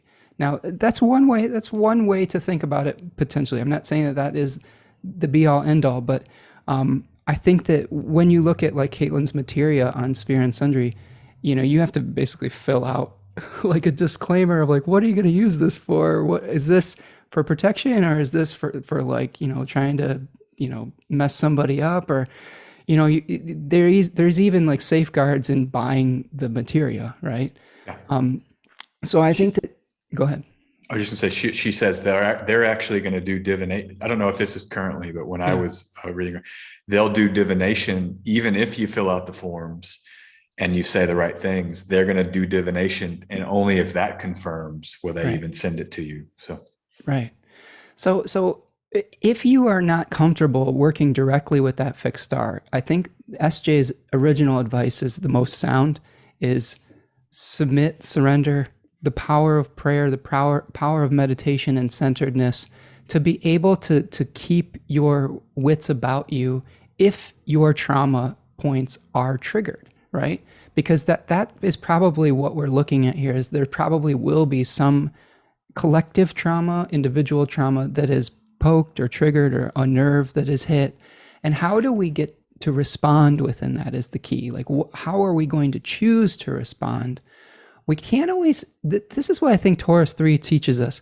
We can't always avoid the difficult experiences. Sometimes there's forces that are greater than us. There's nature that is a force that is bigger than maybe humanity. But how do we respond to it? What choices do you make after the fact? How do you maintain your inner strength? How do you maintain the actions that you need to take versus the surrendering that you need to do, and balance those two energies out?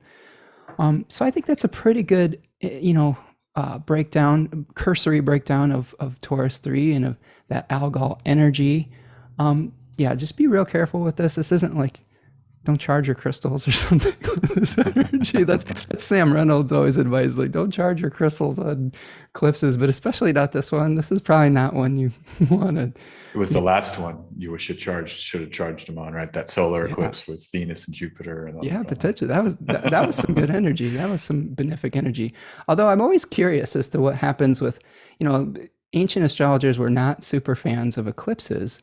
And I just, wondered if there was some kind of mitigating factor with all that good energy with an eclipse as well. And maybe there was, I don't know. SJ, let's move forward to Scorpio 3 here and touch on that real quick.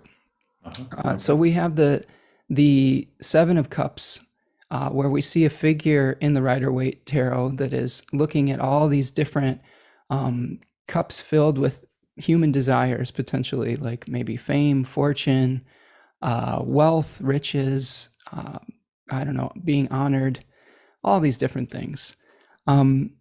They call this card debauchery. So there's some interesting things with that. It's a Venus ruled face. Venus, but keep in mind, this is Venus in the house of Mars. So potentially glamorizing something that needs to be severed. My big picture thoughts with this one is that it's almost like all the difficult things that you may pursue to hold on to an old form that isn't necessarily vital, almost like a necrophilia or like a vampiric energy, where we're trying to keep something alive through whatever means necessary. I see Scorpio and Mars as like, Mars and Scorpio is defending the very end of the life force. It's saying, I am on my last breath. I'm going to fight with every power, with everything in my being to preserve the last force of life potentially. Whereas Mars in Aries is saying, I'm going to fight to sever, and I'm going to sever and separate, the language we were using earlier, to be able to individuate eventually into the body next in Taurus, rather than the separation quality that happens in Scorpio. I think if we're utilizing this energy wisely, it's accepting the fact that something has to be returned to the earth, rather than continuing to fight to prop up that old energy. What do you think about that? Do you have something to add with this third decan Scorpio energy? Yeah, I like it as the kind of I think this is, who's the writer, the Thoth Tarot writer. I'll think of his name in a second, but he's a contemporary expert on the Crowley tarot deck, and he has the whole thing using debauch. That's the name on the card, the debauch, and the idea is it's a morning after. And this is after, Venus and Scorpio may have run a little wild. Maybe it was a little pleasurable in ways that were, pushing the boundaries or borders of, maybe basically we got too drunk or something like this, and dealing with the consequences in the wake of kind of the pursuit of pleasure for its own sake in an unsustainable way. There's the morning after, and looking around and saying, oh shoot, I did that, and then they show you the video, and it's like, oh, it's already on social media, and the kind of this sort of emotional kind of the emotions that exist in the wake of kind of extremes, maybe pleasure, particularly around Venus, the theme of Venus in this decan. But I want to go back to Um, well, just to actually to say one more thing about that, and we can learn from that. I mean, that's the thing of the idea of healthy shame. I don't know if you've ever heard of a guy, John Mm, Bradshaw. He no. was a writer on shame that was really popular in the 90s and the self-help scene. Oprah had him on a few times, but he has the idea of the shame that's healthy and then the shame that's toxic. Right. And the healthy shame is just the kind of shame, oh, I did something wrong. And there's a sort of certain shame that emerges to kind of help guide behavior into the acceptable and the best of ways, and we Right. learn that there's a phase when we're children where we're kind of shamed. Like, I stole stuff from a grocery store when I was a kid. I wanted that candy bar, I stole it. And I remember my dad, they brought me out, and then I had to confront the manager. I mean, there was a whole shame ritual that happened, and I never stole in that way ever again because of that. And that was a good process of socialization. So I think that there's something here where we are kind of confronted with the emotional hangover Mm, of certain events that, and if we go to the Scorpio now, it's like, those emotional hangovers sometimes are very instructive and edifying in terms of helping us grow. yeah. But this is the scorpionic. This is the kind of deeper rooted. I've always thought about Mars and Scorpio as the kind of power that comes when we're aligned, and the deep ways. Like when someone is, what do they say? The most powerful thing is a belief. It's like, the belief. I forgot the exact quote, but it's like the belief will change the world. Like, Mm, if the ideas, when that can change the world more than anything else, is an idea. And you might just say a feeling here. When someone knows and they feel strong and it's deep down, like, this is what I need to do, that propels action. Actually, that makes action, gives it legs, and allows for successful action. And in fact, when you don't have that, sometimes it's even hard to do things, right? Oh, I want to be this, but if there's no deep rooted kind of motivation, it's right. hard to actualize. And so I think of this as like the combinations of those two things. You have, the deep rooted actions, and then Venus kind of has to kind of mix in with that, and it can be it can just to go back to the morning after. It's like we kind of, maybe we're rushing into pleasure as a way to kind of deflect from going deeper, and so it's like, just give me the drinks. Yeah. And by the way, I'm not a drinker, but I'm just Yeah. using a Me drinking neither. analogy here because of debauch and this idea. Venus Yeah. is pleasures, and Although I will say I've had numerous clients with prominent placements in this deckin that did struggle with addiction. So I do think it is part of the themes and overcoming those things with this deckin. So maybe that's another thing that could be brought in is getting rid of those old habits that may be limiting us, and not just those old narratives, but the old desires, right? That are keeping us in bondage, right? That are keeping us from being liberated. yeah. And just to say, I mean, my moon's here. I am a sober person because of my addiction. It runs in my family, but I'm in recovery. So, I Yeah. mean, just another person you've met to confirm that. And Yeah. I wanted to say, this is part of when anybody who's maybe gone through recovery or any kind of healing, that's really where it goes, is what are the kind of deep rooted beliefs, deep rooted emotional responses that have to be addressed in order to kind of have a equilibrium around um, how to basically be, they call it an emotional midget, and then you become an emotional kind of toddler, and you kind of learn how to process deep emotions, Mm. um, rather than going to a drug or whatever behavior it is that you would escape. So Right. that's the opportunity, is like, instead of us, Right. this is the consequences Going of choosing the escape, maybe, but right. the opportunity is you get to really go deep to the kind of programming that underlies some of the maybe addictive tendencies, so that those addictive tendencies aren't needed anymore because other skills are brought in, Yeah.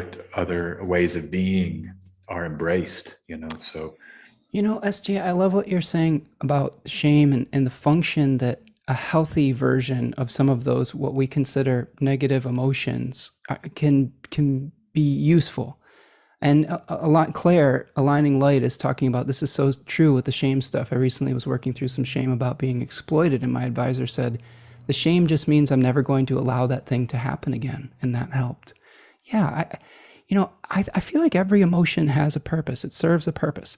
I heard my my astrology teacher Chut Bava was talking about fear and how a little bit of fear kept you alive at one point in our, evolution or whatever, or even today, like, and I think that it's really comes down to the balance and figuring out if it's like you were talking about, is it toxic or is it, nurturing?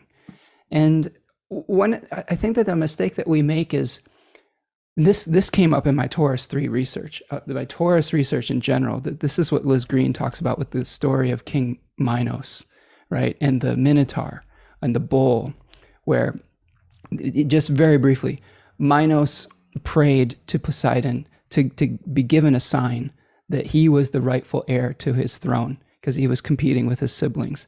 And Poseidon sent him this glorious bull out of the sea with the caveat that he needed to sacrifice that bull after he was, given this sign. Well, Minos, in maybe in true Taurus, negative Taurus fashion was like, this is a beautiful animal. I think I'm going to keep this for my own flock and then put it into, do a merchant's switch. They were talking about, put a different bull in there. And this really angered Poseidon quite a bit. And he set a series of things in motion that caused Minos's wife to fall in love with this bull and copulate with it. And that created this minotaur that was eventually repressed and put into this labyrinth as this monstrosity of what could happen when we repress some of these desires. So one of the things that I think that's the short version. I'm going to go into a much longer version of this in the Deckins webinar. But what I will say is that, and seems to reflect what you're talking about here, is it's not about repressing all of our feelings, emotions, and instincts, because if we do that, if we try to intellectualize everything and not feel these things, it can fester into this and turn into this labyrinth monster potentially, right? And if, right, because if we acknowledge it and bring it to the light and accept it in wholeness, that's when it can be dealt with in a healthy way rather than having it turn into this thing that becomes a greater power over us in the darkness, right? So that's something I think to consider. And man, really, yeah. That to me, Liz Green, I don't know if you read Liz Green, but she always just nails it right on the head. Like as far as like her knowledge of myth and bringing in the psychology of that, but also her ability to almost anticipate some of the Hellenistic revival techniques just merely through myth was incredible. Like, so just so yeah, dealing with our shame, dealing with our fear, dealing with anything that we've repressed, our repressed trauma, but the warning that I think SJ and I are trying to give everyone here too is that just like when you're working with a therapist to deal with these things, you don't want to just unearth all of it and then just leave it without a container, right? So maybe that's what Saturn is trying to do here. It's squaring this eclipse, is saying, here's the boundary, here's the limitation, here's the container to contain all of this unearthed trauma so that it doesn't just wreak havoc on our lives, on other people's lives, on everything. And that's where the patience part comes in. If you've unearthed the trauma at this eclipse, you don't have to resolve all of it in a day. It takes months, years, weeks sometimes to resolve a trauma that was created in weeks, months, years, decades, and maybe that's so deep-seated that it's just a part of your, maybe almost reflection of your inner child and all of these things. That takes time. That takes patience. That takes forgiveness of yourself as well. And not only the people that have caused that trauma, regardless of where when we get to that point or not, but being gentle with yourself through that process is really important. And I think that's going to help us 100% navigate this eclipse with grace, right? Absolutely. Very wise words there, Spencer. And trauma, dealing with trauma is a heavy thing, and it requires professional care often. And, so I would encourage people, if it's out of control, and the emotions are so heavy and we're you're maybe floored, or really the self-talk, if that gets so intense that, Yeah. you can use, just find some people that are you can relate with around the particular traumas that have been unearthed. You can probably find communities online or message boards. Books have really helped me when I've been in similar situations in my life, finding that I love books by therapists, because often you can get, like, I got so much information. There was little workbooks in the back, and I've done a bunch of those for my various issues, and so, but finding some tools. And I think this is the promise of that Mars trine, where you can actually kind of, maybe there's some action that will be shown here if it gets too intense, where even you can use Mars to distract yourself if you need to. Sometimes that's the best way to deal with the emotional overwhelm. It's like, okay, I'm going to wash the dishes. I'm going to go cut wood in the yard. Exercise. Maybe not with an eclipse. You don't put down the tools, but don't just fire to up the chainsaw. Don't fire. But I just say, just to clarify, I mean, I wouldn't recommend charging the crystals even on that last solar eclipse. That was just a joke earlier, but just to be clear. But something you can, like, distract yourself with the hands. Get out of the mind, get out of the emotions of the body, and just get into some kind of hand, even around water, like cleaning dishes, like Mars and Pisces, or, what else could we say with Pisces? What's Piscean? Fish, go fishing, or kill the fish. Maybe that's a little dark. If I'm a vegetarian, just for full disclosure, but so anyway, just to say, I really appreciate you saying that, Spencer, and letting people hear that message, that this could be the intensities of this moment. There is a risk of overwhelm, and I think it's good to pre-plan. And we're pretty much in this door now, so probably there's a sense of maybe what's emerging already, but making sure that you're safe, you have safe people, you have safe tools and resources to kind of grapple with this. And I'm going to be planning on, what is it, Monday, just trying to make sure I'm safe and comfortable, and pray, meditate.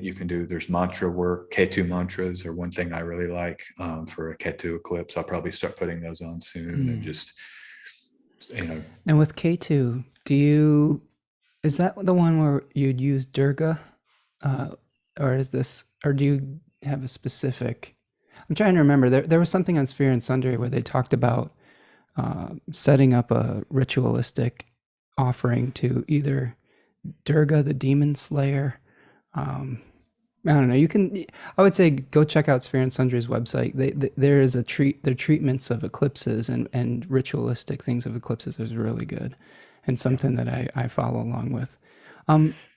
For me, just to say, I like music. So I find the mantras, there's some that are more like monkish, like, oh, yeah, monk, it's just like, but then there's some that actually have sitar, and it's more like a celebration, the beauty. It's the beautiful version. And that's what I like. I like the beauty, because there's hope in that. There's hope in the beautiful music. And my advice is just go to YouTube or whatever streaming service and just put Ketu mantra, and then find the one you resonate with, and then just maybe add that a little bit to your diet over the next few days to just, it may hit something. Nice. But read Caitlin for sure. Go to Caitlin first. She's going to have a high level treatment of this and really explicate, what's going on with that. For me, it just calms me. I feel the power of it. And it's more like, it's getting out of the head, getting out of, the scenarios in my mind, and just kind of grounding with soft, comfortable sounds that are repeating as a way to kind of just distract. Maybe this is the debauch. It's not too, I don't do it like all day, every day. Just I add a little bit of it into my diet. Well, that might be reestablishing some of the rhythms, naturally that have been disturbed through the eclipse, Taurus being associated with rhythmic life. And also Uranus being present there has just disturbed all of our kind of quote unquote natural material rhythms on some level. So that's good advice, bringing in like the rhythm of music. One last thing I'll add to that treatment is that the third decan of Scorpio, that daimon is Kairos, the opportune moment. And, that's funny to me is the story of Kairos is that Kairos has a little lock of hair on his forehead, right, that can only be clasped from the front. Like not even Zeus himself can catch it from behind, right? So that really speaks to being able to take advantage of your opportunity. But if it's past, nothing is going to bring it, necessarily bring it back. And coming to terms with that is what is going to lead to the healthy relationship with the cycle of birth and death, rather than one that we, utilize all these different, illusions to try to make something vital that no longer is. So the other thing I will say is, if you need help, reach out. You don't have to go through all this stuff alone. If you're feeling alone, there's always resources to reach out, whether it's your local astrologer, a friend, a hotline, whatever it is, the communities that you're a part of. I think that that's really important around this period of time. If you're feeling really unstable or off your center, again, you might find some solace with connecting with people in that regard. Okay. SJ, can we do a quick treatment on the last quarter to the new moon here? Sure. And then we'll finish off with an animal and a hexagram. Awesome. All right. Doing okay on time? I know We're good. Cool. Yeah, we can do that for sure. Thank you everyone here as well for hanging with us today with a little bit of our Mercury retrograde snafu in the beginning, but that's how it goes. It's Taurus 3 sometimes, and also Mercury retrograde. So do me a favor, if you're out there in digital land, hit the like button on this video. If you're new here, please subscribe to the channel. And that can be a really great boon for getting these messages with SJ and myself out into the world, and hopefully maybe bringing some peace of mind to people who may need it as well. So I'm looking here at the square, the last quarter moon square, on May the 22nd, with the sun newly ingressed into Gemini and the moon in Pisces, first decan of Pisces. Any quick thoughts about the astrology that we're experiencing around this period of time? Yeah, my thoughts are, the thing about this moon is that by the time the moon comes into Aries, Mars is going to be there. And this, I'm more interested in the 3-day, it's just a moon and Aries transit that takes place, which will be kind of peak Aries potentially for this cycle, because both benefics will be with Mars, just as Mars is ingressed, and the moon, the great trigger of the sky, will come trigger that. And so I think, thinking about our Aries sector, and I would just pull up your whole sign house chart, find the house that Aries comprises, and just get your head around a little bit what's happening. What's the new activity that's emerged in those houses, particularly with a mind toward this Wednesday. I think it's like a Wednesday, Thursday, Friday, or Tuesday, Wednesday, Thursday zone that's going to happen during this lunation cycle after the eclipse. And so this is a big transit. It's going to be a big deal. And for those particular topics to settle into Jupiter in Aries, which is still fresh energy, with Mars joining Jupiter, the only time in Jupiter in Aries, the only time while Jupiter is in Aries with Mars will be this 6 weeks, this summer. So you might think about this as a unique opportunity for Aries, again, with the greater benefic that has night triplicity rulership in Aries, joined by the domicile ruler for 6 weeks. Of course, then with Venus in this lunar trigger here, Venus will be in its own phase by this time and in its own Egyptian term. And so I think that the kind of over exuberant rush for pleasures and the kind of impatience that you were referring to earlier, maybe now we're able to ride that a little bit and know how to deploy some of the Venus and Aries here. I really like this transit, and I'm just excited for folks to be able to enjoy it for their Aries sectors. Yeah, check out the Aries part of your chart with all this huge stack up. And these are traditional planets too, so this is a true stellium here, right?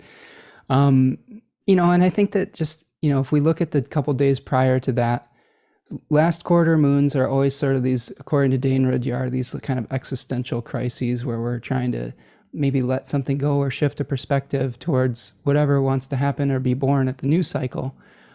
I will say that in between this full moon and the next quarter moon, we're going to have a cazimi of Mercury. So there will be maybe a download of new information at a very powerful degree of Gemini, like 0 degrees Gemini. So I think that what we're going to see is an explosion of options that we could potentially have around this last quarter moon. And especially with the square with Pisces, there may be this desire to, go internally and find out, again, what we were talking about, the why of why are you pursuing what you're pursuing. You've got all these options. Which one resonates with you on your quote unquote higher purpose level, or on a way that speaks to you spiritually, rather than just doing it because it was offered, right? So be careful with that. And then, as you're pointing out with the moon triggering all of the Aries stuff, that's when, after going through that internal process, that internal external process, then you can take action on these things with the knowledge that you've gone through that reflection process. Do you have any quick thoughts on Mars and Jupiter coming together in Aries? What do you think that could bring for us? I think so. I just want to relate this to our earlier conversation as a kind of metaphor, or maybe a good kind of stand-in hypothetical, let's say. When we're confronted with the trauma of the moon in Scorpio and the unearthing of maybe like things we were powerless over, or events that were so traumatic we couldn't process for decades or years or whatever. When that work is done, when it's come up to be seen and felt and acknowledged and processed bodily and emotionally and all of that, the promise is that the new action actually is born from the pain and the healing, the necessary healing work that the trauma brings, actually undergirds and is actually maybe a necessary condition often for the kind of pure Aries action that can be the beautiful expression of that new beginning and a stepping into our power, right, from a place of being seen and being healed, let's say, or integrated is my favorite word. We integrate and we carry it with us, but we now have kind of brought it over to our side. And so all I would say is that this is kind of this is what if we can just get through this eclipse, it's not only this transit, but there is some really cool astrology in June and July, some really sweet opportunities to just enjoy this suffering that we've been able to endure, and so, but back to Mars and Jupiter, I just would say, the force of action, get ambitious, get into action. The way to kind of engage ambition is to do. And I've been actually tweeting about that verse from James, I think, faith without works is dead.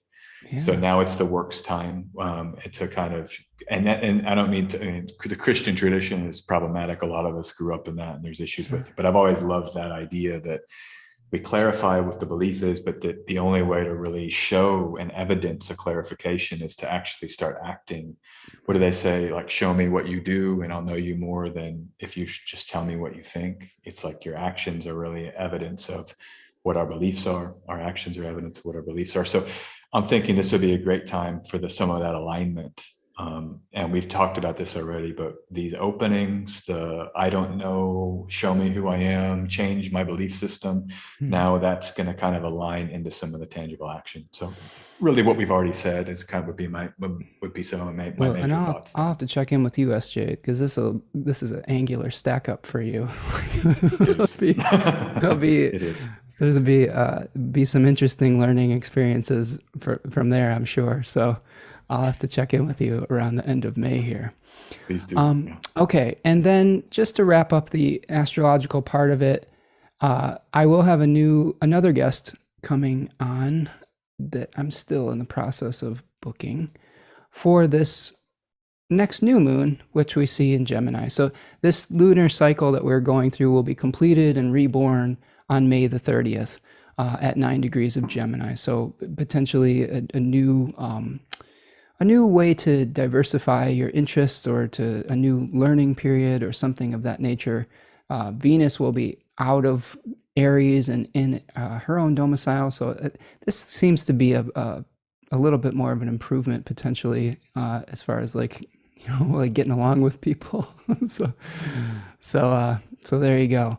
And again, we'll break that down in the next one there, but all right. So I'm going to just add a quick thought here. Sorry, it will be quite short. I just want to point out for folks that the sextile between Aries and Gemini that you see in this chart, and you have it in the charts that we were looking at before, because of I think the moon has ingressed into Gemini.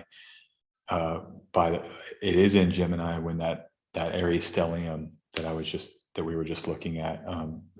When that happens, the moon will be in Gemini. But this, to me, is these degrees and these sectors, and Mars in particular, will play a huge role later in the year with a long retrograde, 8 months in Gemini. So I just want to just leave people with this, thinking about the next lunation cycle that's seeded by this Gemini moon and the Aries pile up. There could be something as well in terms of hints and themes. It might be good preparation time. And this goes back to what we were saying earlier, preparing for maybe the rest of this year. I think these months are key for that, and particularly this next lunation cycle, because we're going to return to all of these themes later with a Mars retrograde. So just to say that, I think it's important to get our heads around it as we're grappling with this year's astrology.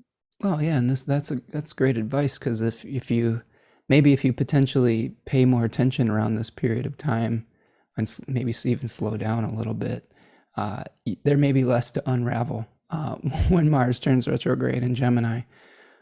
So try to plant good seeds around this period of time, I would say, right? Yeah. And these are real active energies. I mean, Gemini and Mars are fast, quick. I mean, you may be really pulled in Northern Hemisphere summer. I mean, it's already happening. I go outside, people are buzzing around. Yeah. Especially today, Jupiter came into Aries. So anyhow, yeah. Okay. All right. So SJ, we have one little tradition that we do here on the live streams. We do some integrative divination with I pull an animal for us to meditate on, and then an I-Ching reading. The animal that we got was the hummingbird, which is a beautiful little bird. And some of the notes I had with this is lightness of being, adaptability, enjoying life. They are very territorial birds. So something to keep in mind, especially in late Taurus season, is they will fight for land or for the good breeding grounds or whatnot. The text that I utilize talks about standing up for yourself and doing things maybe quickly with speed, but also with adaptability, because they can fly in multiple directions. So you may have to go sideways or backwards for a minute, but eventually you'll get where you're going. They're beautiful little birds, so that can reflect just appreciating beauty, having some optimism. They talk about burning the candle at both ends with this animal. They don't really rest very often, so that might be something to think about as we move forward with this energy. Is if you need a break, and I'll tell you, I need a break. Try to find some time to incorporate it in, maybe even if it's just a short rest, because they rest for shorter periods of time and then go off and do their thing. So even if you can just get a few moments of peace in the grand scheme of things, that can be really useful as well. And do you have hummingbirds over where you're living now? I haven't seen one, but I wouldn't be surprised. But I haven't seen one. I know where I grew up, we had hummingbirds. We had a hummingbird feeder in Texas, and there were always they would like hang out on those feeders. That's cool. But in Albania, I'm not sure. You know what's funny about the hummingbird, and when it represents kind of like, in some schools have thought like joy and enjoying the sweetness of life. I actually had never seen one, or consciously knew that I had seen a hummingbird until I was in my early 20s.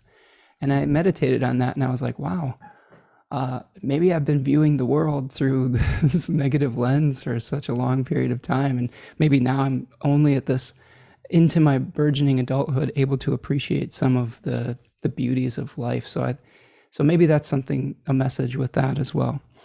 The hexagram that I got was number 18, which roughly translates to repair. It also can translate to decay, remedying, restoration, working on what has been spoiled, which I think really reflects some of the trauma work that we were talking about. There's a story in the I-Ching about a son returning home to take care of the disorder in the family business due to the illness of a parent.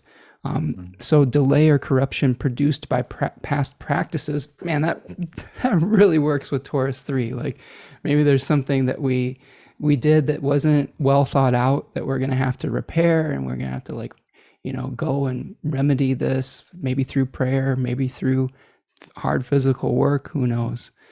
Let me read the lines here. There's 3 changing lines, and we're changing to hexagram 37, the family, the clan, the household, close-knit groups, playing your part or your role. Line number 1 says, remedying the ills caused by the father. If there is a son, no blame rests upon the departed father. There is danger, but in the end, good fortune. So in the translation that I like, which is Jack M. Balkin's Law of Changes, a great book, he talks about old patterns of behavior that have outgrown their usefulness. So sticking to the old ways has led to decay, and that we might be in a rut, which we have this fixed T-square that we're dealing with, right? But that the decay might only be in the beginning stages where it is easier to remedy potentially. Let me go through the rest of these lines, and then we'll wrap and reflect. Line number 2 says, remedying the ills caused by the mother, it is not appropriate to be steadfast. So this is one of the nuances of the I-Ching that can be challenging at first when you're studying it, is that when you have multiple lines that say like almost contradictory things, what are you doing? I tend to read it from the bottom up and see it as a narrative and a story. And this is talking about a need for flexibility and moderation to overcome old patterns and habits, which I think we could see in the hummingbird. It's especially important to be careful, because they talk about with this line that the changes that you're going through, maybe the skin shedding, could affect others that you care about. The reforms that you're trying to put in, it's not just about you. There are other people involved, which I think is really important. I know I'm feeling that in my life, that the changes that have been going in my life have had a residual effect on my family and other people. So it is definitely important to keep that in mind. And then finally, line number 5 says, remedying the ills caused by the father, one obtains praise. That's line number 5. So these reforms have been needed for a long time. And it says you can now change things for the better by taking responsibility. Ask for help if needed. And then these reforms, these changes, they will lead to something good, something that will be a relief, a liberation, something of that nature. What do you think about that reading that we got here from the I-Ching? What are you feeling with that? I feel like the theme I feel like we've been touching on all talk here has just been around the kind of chrysalis maybe, and the kind of process, might be the best word, the process of healing. And that from challenge requires action and kind of convalescent action, and then kind of reconstruction to just get on to the acts of living, Yeah. And sometimes there's periods where we have to tend to woundedness and challenge and difficulty. And so I love that, because it seems like it's a very optimistic kind of narrative there in some ways, of just coming back to repair and then just getting kind of a fresh start with some of that repair work. And then, that's the Aries pile up that we're seeing in this lunation cycle, and maybe some of the Jupiter and Aries optimism, if we look at that in the context of Jupiter and Capricorn, December 2019, and everything that happened as a result of that ingress. And then Saturn and Capricorn, Saturn and Aquarius. Now we're starting to have that new moon phase of the Jupiter Saturn cycle, with Jupiter now in a sign with some real clear dignity in Aries. So even the context of this collective repair and the collective sort of new beginnings that we're in the process of, but this may be kind of a period where some green shoots can exist after eclipse season. I think the weight of that statement can't be overstated, because think of the difference in reality from like December 2019 to today. And we went through that Jupiter Saturn conjunction, and at the 0 Aquarius point, ushering a new elemental age. We're only starting to understand what that meant and the weight of it. So be patient with yourself, one day at a time. Remember that these meta cycles, this human life, this eclipse cycle is just a mere blip in a larger life and a larger existence. So if you keep that in mind, it can be, I don't know, I think that can be healing as well. And that could be almost pacifying on some level too, is seeing yourself in the bigger scope of it all. Well, SJ, this was amazing. This was such a great talk. I've been wanting to have you on the show for quite some time. And I just really appreciate your wisdom and your knowledge. And this went even better than I could have hoped. This is this. I love when we get an exalted sun and an exalted moon together. There's some magic that can be made with those two combinations, I think. So I would love to have you back as a guest again if you'd be willing. This was wonderful. Absolutely. Thank you for having me, and it's just an honor to be with you and to be with your audience. And, thanks for bringing me in. Some of the deep reflections we had, I think were just very useful for me as I'm thinking about my own preparation for this energy. So it was very nice to be able to talk about it as I'm about to go into it personally as well. So thank you for that opening and that opportunity to do that.